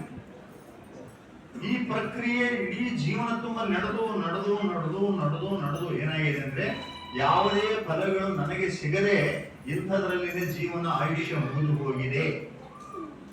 ಇದನ್ನ ಮೀರಿ ಮಾಡೋದು ಏನೇ ಮಾಡಿದ್ರು ಸಹಿತ ನಿನ್ನೊಳಗಿರುವ ಆ ಸಂಪರ್ಕ ಏನೈತಲ್ಲ, ಜೀವಾತ್ಮ, ಅಂತರಾತ್ಮ, ಮೂರರ ಸಂಪರ್ಕದಲ್ಲಿ ಏನ್ ಮಾತಾಡ್ತೀವೋ, ಏನ್ ಮಾಡ್ತೀವೋ ಅದೆಲ್ಲವೂ ಸಹಿತ ಪರಮನಿಗೆ ಅರ್ಪಿತ ಆಗ್ತೈತಿ ಅಂತಕ್ಕಂಥ ಅದನ್ನ ಕಲಿಸೋದಕ್ಕಾಗಿ ಅನುಭವ ಮಂಟಪ. ಈ ಅನುಭವ ಮಂಟಪ ಬಹಳಷ್ಟು ಪರಿಣಾಮವನ್ನು ಬೀಳ್ತು. ಈ ಪರಿಣಾಮ ಯಾಕಂದ್ರೆ ಈ ಅನುಭವ ಮಂಟಪದ ಇಷ್ಟೇ ಸಾಧ್ಯ ಅಲ್ಲ, ಇದು ಪ್ರತಿಯೊಂದಲ್ಲಿ ಅನುಭವ ಮಂಟಪ ಆಗಬೇಕು. ನಮ್ಮ ಮನೆಯೇ ಅನುಭವ ಮಂಟಪ ಆಗಬೇಕು. ಮನೆಯಲ್ಲಿದ್ದವರೆಲ್ಲರೂ ಈ ಸ್ಥಿತಿಯ ಮನೋಭೂಮಿಕೆಯನ್ನು ಹೊಂದಿದ್ರೆ ಮನೆ ಅನುಭವ ಮಂಟಪ ಆಗುತ್ತೆ ಇಲ್ರಿ? ಆಗುತ್ತಲ್ಲ? ಸಾಧ್ಯ ಇದೆ ಇಲ್ರಿ? ನಮ್ಮ ಮನೆಯವ್ರು ಮಾತೇ ಕೇಳೋದ್ರಿ. ಕೇಳೋದಕ್ಕೆ ಅವರು ಕೇಳುವಂತೆ ಮಾಡಲು ನನ್ನೊಳಗೆ ಸಾಮರ್ಥ್ಯ ವೃದ್ಧಿಯಾಗಿಲ್ಲ. ನನ್ನೊಳಗಿನ ಚೈತನ್ಯ, ಅವರೊಳಗಿನ ಚೈತನ್ಯ ಎರಡು ಒಂದೇ ಇದೆ. ಆ ಒಳಗಿನ ಚೈತನ್ಯ ಮುಟ್ಟಿ ಹೇಳುವ ಸಾಮರ್ಥ್ಯ ನಾನು ಉಂಟಾಗಿಲ್ಲ. ನನ್ನ ಸೋಲಂಬಕ್ಕೆ ಹೊರತು ಇನ್ನೊಬ್ಬರು ದೂರ ಇಲ್ಲ. ಬಸವಣ್ಣನವರು ಅಷ್ಟು ದೊಡ್ಡ ಕ್ರಾಂತಿ ಮಾಡ್ಬೇಕಾದ್ರೆ ಅಂತ ಸಾಮರ್ಥ್ಯ ಇತ್ತು ಅವರೊಳಗೆ. ಜನ ತಂಡೋಪತಂಡವಾಗಿ ಬಂದ್ರು, ಎಲ್ಲೆಲ್ಲೋ ದೇಶದಿಂದ, ಎಲ್ಲೆಲ್ಲೋ ಊರ್ಲಿಂದ, ಎಲ್ಲಾ ಧರ್ಮಗಳನ್ನ ಕಿತ್ತಿಗೆ ಸಾಕಿ ಬಂದ್ರು. ಸಣ್ಣ ಕೆಲಸ ಅಲ್ಲ ಇದು. ಬರೇ ಕಾಯಿಗೆ ಜೀವಿಗಳಲ್ಲ, ಸಿದ್ಧ ಪಂಥ, ನಾಥ ಪಂಥ, ವೈಷ್ಣವ ಪಂಥ, ಶೈವ ಪಂಥ, ಇಸ್ಲಾಮಿನ ಸೂಫಿಗಳು ಯಾಕೆ ಬಿಟ್ಟು ಬಂದ್ರು? ಅವ್ರ ಧರ್ಮ ಇದ್ದಿದೆ. ನಾಸ್ತಿಕರು ಎಲ್ಲರೂ ಬಂದು ಯಾಕೆ ಗೊತ್ತಿತ್ತು ಅವರಿಗೆ, ಇದು ನಾವೆಲ್ಲರೂ ಆಚರಿಸಿದಂತ ಧರ್ಮಕ್ಕಿಂತ ವಿಭಿನ್ನವಾಗಿದೆ, ಶ್ರೇಷ್ಠವಾಗಿದೆ. ಇದು ಶರಣರ ಹೆಗ್ಗಳಿಕೆ ನೆನಪಿಟ್ಕೋಬೇಕು ನಾವು. ಅದಕ್ಕಾಗಿ ಅನುಭವ ಮಂಟಪದ ಸಂಕ್ಷಿಪ್ತ ಪರಿಚಯ ತಮಗೆ ಕೊಟ್ಟು ಶೂನ್ಯ ಪೀಠಕ್ಕೆ ಹೋಗೋಣ. ಶೂನ್ಯ ಪೀಠ ಅನ್ನೋದು ಸಹಿತ ಈಗ ಒಂದು ವಿಷಯ ಇದೆ. ಎರಡನೇದು ಶೂನ್ಯ ಪೀಠ ಅಂತಂದ್ರೆ ಏನಂದ್ರೆ, ಶೂನ್ಯ ಅಂತಂದ್ರೆ ಬಹಳ ಕಡೆ ನಾವೇನ್ ತಿಳ್ಕೊಂಡಿವಿ ಅಂದ್ರೆ ಏನು ಇಲ್ಲದ್ದು ಅಂತ ಅನ್ಕೊಂತೀವಿ. ಏನು ಇಲ್ಲದ್ದು. ಈಗ ಅಂಕೆಗಳಲ್ಲಿ ಶೂನ್ಯ ಅಂದ್ರೆ ಏನಿಲ್ಲ ಅದರೊಳಗೆ. ಅದ್ಯಾಕಿಲ್ರಿ? ಏನು ಮ್ಯಾಥಮೆಟಿಷಿಯನ್ಸ್ ಅದರ ಸಾಮರ್ಥ್ಯವನ್ನ ಗಟ್ಟಿಯಾಗಿಟ್ಟಾರ. 1,00,000 ಬರೋದು 8 0 ಮಾಡ್ರಿ, ಏನ್ ಮಾಡ್ತದೆ ಅದು? 0. ಆ ಲಕ್ಷನ ಕಳೆದ್ಬಿಡ್ತದೆ. ಕಲ್ತಿರ್ತೀನಿ, ಆ ಸಾಮರ್ಥ್ಯ ಐತದೆ. ಡಿವೈಡೆಡ್ ಮಾಡಿ ಹೋಗ್ತತಿ. ಮತ್ತು 1,00,000 ಪ್ಲಸ್ 0 ಮಾಡ್ರಿ, ಆ ಲಕ್ಷನೇ ಇರ್ತದೆ. 1,00,000 ಮೈನಸ್ 0ನ ಮಾಡ್ರಿ, ಲಕ್ಷನೇ ಇರ್ತದೆ. ಎನಿಸಿ ಬಿಡೋದಲ್ಲದಂತ. ಇದು ಶೂನ್ಯದ ಪರಿಕಲ್ಪನೆ. ಅಂದ್ರೆ ಸೃಷ್ಟಿಯೊಳಗಿರ್ತಕ್ಕಂಥ ಮೂಲ ವಸ್ತು ಏನಿದೆಯಲ್ಲ ಅದು ಶೂನ್ಯ. ಇಂಥ ಒಂದು ಶೂನ್ಯ ಪೀಠ 12ನೇ ಶತಮಾನದಲ್ಲಿ ಸ್ಥಾಪಿತ ಆಗಿತ್ತು. ಆ ಸ್ಥಾಪಿತವಾದಂತ ಪೀಠ ಅದರ ಮೊದಲೇ ಅಧ್ಯಕ್ಷರಾರು ಅಲ್ಲಮ ಪ್ರಭುಗಳು. ಅಲ್ಲಮ ಪ್ರಭುಗಳು ಅಲ್ಲಿಂದ ಕಲ್ಯಾಣದಿಂದ ನಿರ್ಗಮಿಸಿದ ನಂತರ ಚನ್ನಬಸವಣ್ಣನವರ ಮಹಾತ್ಮ ಚನ್ನಬಸವಣ್ಣನವರನ್ನ ಅಧ್ಯಕ್ಷರನ್ನಾಗಿ ಮಾಡಲಾಯಿತು. ಅಲ್ಲಿ ಮಾಡಿದ ಕೂಡಲೇ ಅಲ್ಲಿ ಕೆಲವು ದಿವಸ ನಡೀತು. ನಂತರದಲ್ಲಿ ಕ್ರಾಂತಿ ಆದ ನಂತರ ಆ ಪೀಠ ಶೋಲಾಪುರಕ್ಕೆ ಹೋಯಿತು. ಗ್ರಂಥದಾಗ ಬರೀತಾರೆ, ಶೋಲಾಪುರದಲ್ಲಿ ಸಿದ್ದರಾಮೇಶ್ವರನ ಒಂದು ವಾರದ ಮಟ್ಟಿಗೆ ಅವರನ್ನು ಶೂನ್ಯ ಪೀಠದ ಅಧ್ಯಕ್ಷರನ್ನಾಗಿ ಮಾಡಿದಂತ ಟಿಪ್ಪೇಗೌಡ ಸ್ವಾಮಿಗಳು ಬರೀತಾರೆ ನಮ್ಮ ಪುಸ್ತಕದಲ್ಲಿ. ನಂತರ ಅದರ ಬಗ್ಗೆ ಚರ್ಚೆ ಇಲ್ಲ. ಹಾಗಾದ್ರೆ ಈ ಶೂನ್ಯ ಪೀಠ ಅಂತಕ್ಕಂಥದ್ದು ಒಂದು ಪೆಟ್ಟಿಗೆ ಕಲ್ಲು ಮೆಟಲ್ನಿಂದ ಮಾಡಿದ್ದ ಅದು ಒಯ್ಯಕ. ಆದ್ರೆ ನಮ್ಮ ಪುಸ್ತಕಗಳು ಹಂಗ್ ಮಾಡಿಟ್ಟಾರೆ. ನಮ್ಮಲ್ಲಿ ಚಿತ್ರದುರ್ಗದ ಇತಿಹಾಸ ತೆಗೆದ್ರೆ ಏನ್ ಬರೀತಾರೆ ಆ ಪುಸ್ತಕದಲ್ಲಿ, ಒಂದು ಸಿದ್ದಪ್ಪ ರಾಜ್ಯ ಅಂತ ಒಂದು ಗ್ರಂಥ ಬರೆದ ಶೂನ್ಯ ಪೀಠದ ಪ್ರಾಬಲ್ಯ ಅಂತ ಬರೆದು ಅದರೊಳಗೆ ಬರೀತಾರೆ, ಚನ್ನಬಸವಣ್ಣನವರು ಉಳಿವಿಗೆ ಹೋಗುವಾಗ ಆ ಪೀಠವನ್ನ ದೆಹಲಿಯ ಸುಲ್ತಾನ ಮಲ್ಲಾ ಖಾನ್ ಎನ್ನುವರಿಗೆ ಒಪ್ಪಿಸಿದರು. ಪುಸ್ತಕದಲ್ಲಿ ದಾಖಲಾಗಿದ್ದ ಅದನ್ನು ಒಪ್ಪಿಸಿದರು ಉಳಿವಿಗೆ ಹೋಗುತ್ತಿದ್ದ ಪೂರ್ವದಲ್ಲಿ. 600 ವರ್ಷಗಳ ಕಾಲ ಶೂನ್ಯ ಪೀಠ ದೆಹಲಿಯ ಸುಲ್ತಾನರ ಕೈಯಲ್ಲಿ ಇತ್ತು. ಗ್ರಂಥ ನೋಡಲು ನಂತರದಲ್ಲಿ 12ನೇ ಶತಮಾನದ ಮೊನ್ನೆ ಇದರೊಳಗೆ ಚಿತ್ರದುರ್ಗ ಪೀಠಕ್ಕೆ ಆ ಮುರುಗೆ ಶಾಂತವೀರ ಸ್ವಾಮಿಗಳನ್ನ ಅಲ್ಲಿನ ದಂಡನಾಯಕರು ಅವ್ರನ್ನ ಮಠ ಮಾಡಿದ ಮೇಲೆ ಇವರೇ ಹೋಗಿ ಆ ಪೀಠವನ್ನು ತಂದು ಚಿತ್ರದುರ್ಗ ಮಠದಲ್ಲಿ ಇವತ್ತು ಸಹಿತ ಆ ಮಠದಲ್ಲಿ ಶೂನ್ಯ ಪೀಠದ ಅವರೋಹಣ ಅಂತಕ್ಕಂಥ ಕ್ರಿಯೆ ನಡೀತಿದೆ ಇವತ್ತು. ಅಂದ್ರೆ ನಾನು ಮೂಲ ಅಂತ ಹೇಳೋದನ್ನ ಪ್ರೂವ್ ಮಾಡೋದಕ್ಕೆ ಇಂಥದನ್ನ ಸೃಷ್ಟಿ ಮಾಡಿದ್ರು. ಇದಕ್ಕೆ ವಿರುದ್ಧವಾಗಿ ಇನ್ನೊಂದು ಗ್ರಂಥ ರಚನೆ ಆಯ್ತು. ON ಲಿಂಗಣ್ಣಯ್ಯ ಅಂತ ಬರೀತಾರೆ, ಅಸಿಸ್ಟೆಂಟ್ ಕಮಿಷನರ್ ON ಲಿಂಗಣ್ಣಯ್ಯ ಅಂತ ಅಸಿಸ್ಟೆಂಟ್ ಕಮಿಷನರ್ ಆಗಿದ್ರು ಚಿತ್ರದುರ್ಗದಲ್ಲಿ. ಅವ್ರು ನೋಡ್ತಾರೆ, ಅವ್ರು R ಸಿ ಹಿರೇಮಠರು, ಲಿಂಗಣ್ಣಯ್ಯರು ಮತ್ತು SC ನಂದಿಮಠರು ಮೂವರು ಸೇರಿ ವಿಚಾರ ಮಾಡಿದವರು ಏನು ಹಿಂಗೆಲ್ಲ ಮಾತಾಡ್ತಾ ಇದ್ದಾರಲ್ಲ ಏನಂತ ಮಾಡಿ ಇವರೊಂದು ಲೇಖನ ಬರೀತಿ, ಇವರೊಂದು ಪುಸ್ತಕ ಬರೀತಾರೆ. ಯಾರು? ಲಿಂಗಣ್ಣಯ್ಯ. ಶೂನ್ಯ ಪೀಠ ಅಂತಕ್ಕಂಥದ್ದು ಅದು ಭೌತಿಕ ಪೀಠ ಅಲ್ಲವೇ ಅಲ್ಲ.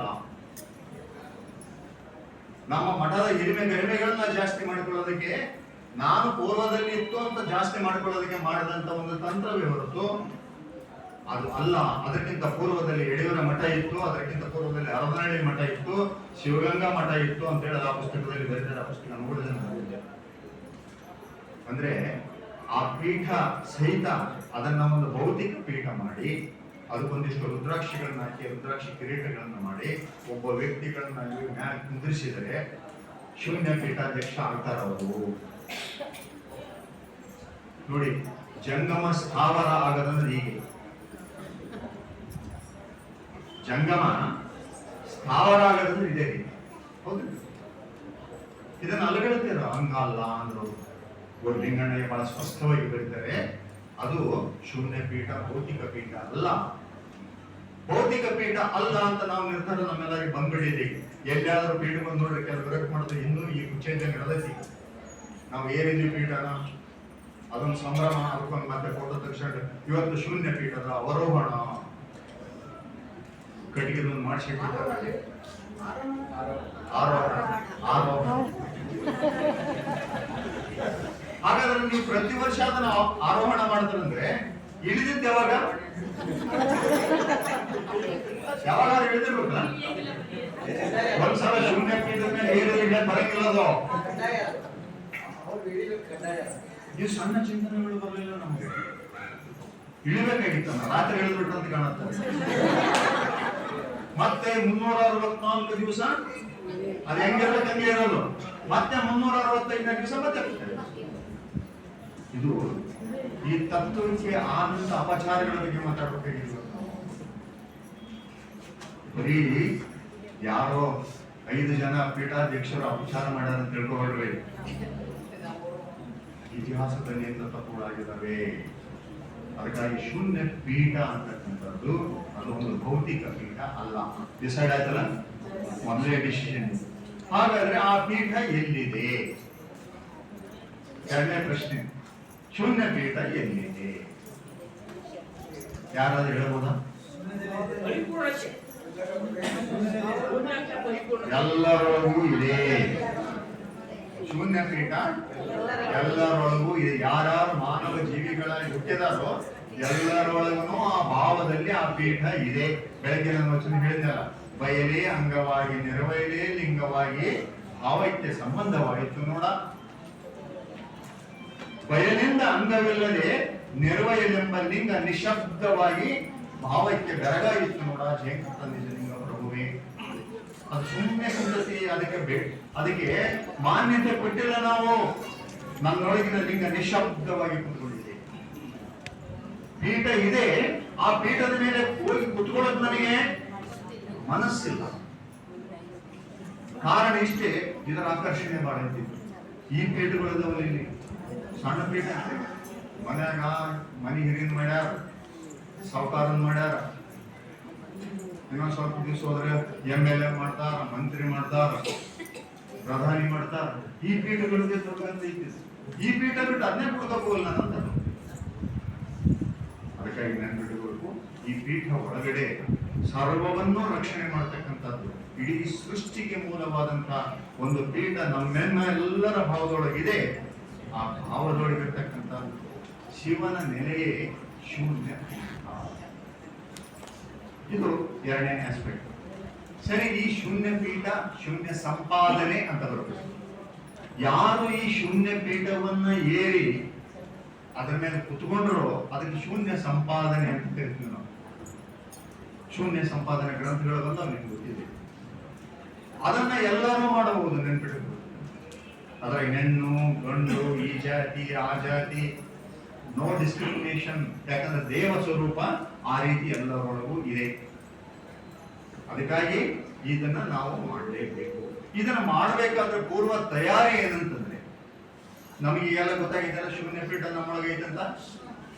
ಶೂನ್ಯ ಪೀಠ ನಮ್ಮೊಳಗೆ ಇದೆ, ನಮ್ಮೊಳಗೆ ಬಂದು ಆ ಪೀಠಸ್ಥನಾಗಿ ಕೂತ್ಕೊಂಡಿದ್ದಾನೆ. ಆತ ಹೆಂಗದೇನಂದ್ರೆ ಆತನಿಗೆ ಸಾವು ಇಲ್ಲ, ಹುಟ್ಟು ಇಲ್ಲ, ಕೇಡು ಇಲ್ಲ. ಎದಕ್ ಬಂದು ಕುಂತಾನಂತಂದ್ರೆ ಈತನನ್ನು ಹಂಗೆ ಮಾಡ್ಬೇಕಂತ ಆತನ ಇಚ್ಛೆ ಐತಿ. ನಾನು ಎಲ್ಲಿ ಬಂದು ವಾಸ ಮಾಡಿದ್ದೇನೋ ಈತನನ್ನು ಆ ಹಂತಕ್ಕೆ ಕರ್ಕೊಂಡು ಹೋಗ್ಬೇಕಂತ ಒಂದು ಉತ್ಕಟ ಇಚ್ಛೆಯಿಂದ ಬಂದು ಕುಂತ್ಕೊಂಡಾನೆ. ನಾವು ಆತನ ಕಡೆ ನೋಡೋದಕ್ಕೆ ತಯಾರಿಲ್ಲ. ಇದು ನಾವು ಎರಡನೇ ಇದಕ್ಕೆ. ಪೀಠ ಅಂದ್ರೆ ನನ್ನೊಳಗೆ ಭಾವದಲ್ಲಿ ಇರ್ತಕ್ಕಂಥದ್ದು. ಹಾಗಾದ್ರೆ ನನ್ನ ಭಾವ ಆ ಪೀಠವನ್ನು ಗುರುತಿಸಲಾಗದಕ್ಕೆ ಕಾರಣ ಏನು? ಬೆಳಗ್ಗೆನೂ ಸ್ವಲ್ಪ ವಿಷಯ ಬಂತೆ. ನನ್ನ ಭಾವ ಇದೆಯಲ್ಲ, ಭಾವ ಅಂದ್ರೆ ನೋಡ್ರಿ, ದೇಹ ಅಂದ್ರೆ 5-5ವರೆ, ಮನಸ್ಸು ಅಂದ್ರೆ ಇನ್ನೂ ವಿಸ್ತಾರ. ಅದು ಮನಸ್ಸಿನಗಿಂತ ವಿಸ್ತಾರವಾದದ್ದು ಯಾವುದಂದ್ರೆ ಎಷ್ಟು ದೊಡ್ಡದು ಭಾವ. ಜಗದಗಲ ಮುಗಿಲಗಲವಾಗಬಲ್ಲದು. ಅದನ್ನ ಎಷ್ಟು ಕೇಳಿದ್ರು ಮಾಡಿವಿ. ನಮ್ಮ ಮುರುಗೇಶ್ವರ ಅವ್ರು ಕೇಳಿಗಳಂತ ಯಾರಪ್ಪ ನಿನ್ ಕೇಳಿದ್ರೆ ಹೇಳಿದ್ರು ಪಂಚಾಯತ್ ಇಂಥವ್ರ ಮಗ. ನಾವ್ ಹಂಗೆ ಹೇಳ್ತೀವಿ, ಇಂಥವ್ರ ಮಗ, ಇಷ್ಟು ಓದಿದೀವಿ, ಇಷ್ಟೇನಾ ನಾವು? ಮೂಲದಲ್ಲಿ ಇಷ್ಟೇನಾ? ಇಲ್ಲಲ್ಲ, ಇದನ್ನು ಮೀರಿದವರು. ಈ ಭಾವದಲ್ಲಿ ಇದು ಭ್ರಮಿತ ಭಾವ ಒಂದು ಸ್ಟಾಪ್ ಮಾಡಿಬಿಟ್ಟಿದ್ವಿ. ಈ ಗದ್ದಲದಾಗ ಅದೇನಾಗಿದೆ, ಮೂಲ ಭಾವ ಮರೆಮಾಗಿದೆ, ಮರೆತು ಹೋಗಿದೆ. ಅದಕ್ಕಾಗಿ ಏನು ಹೇಳ್ತಾರೆ, ನನ್ನ ಸ್ವರೂಪ ನನ್ನ ಯಾಕೆ ಮರೆತು ಹೋಗಿದೆ ಅಂತ ಹೇಳಿದ್ರೆ, ಗೋಡೌನ್ಯಾಗ ತಂದು ಒಂದು ಮೂಲೆಯಾಗ ಒಂದು ರತ್ನ ಇಟ್ಟು ಮ್ಯಾಲೆಲ್ಲ ಚೀಲ ಹೊಡೆದಂಗೆ ಐತಿ. ಚೀಲಗಳನ್ನು ಖಾಲಿ ಮಾಡ್ಬೇಕು. ಚೀಲ ಖಾಲಿ ಮಾಡ್ಬೇಕಾದ್ರೆ ಭೌತಿಕ ಚೀಲಗಳು ಅಲ್ಲ ಅವು. ಅದಕ್ಕಾಗಿನೇ ನಮ್ಮ ಕರಸ್ಥಳದ ವೇದಾದೀಕ್ಷೆ ಅಂತ ಏನು ಹೇಳಿದ್ರಲ್ಲ, ನಾನು ಯಾರು ಅಂತ ಗಟ್ಟಿಗೊಳಿಸ್ಬೇಕಾಗಿದೆ. ನಾನು ಯಾರು?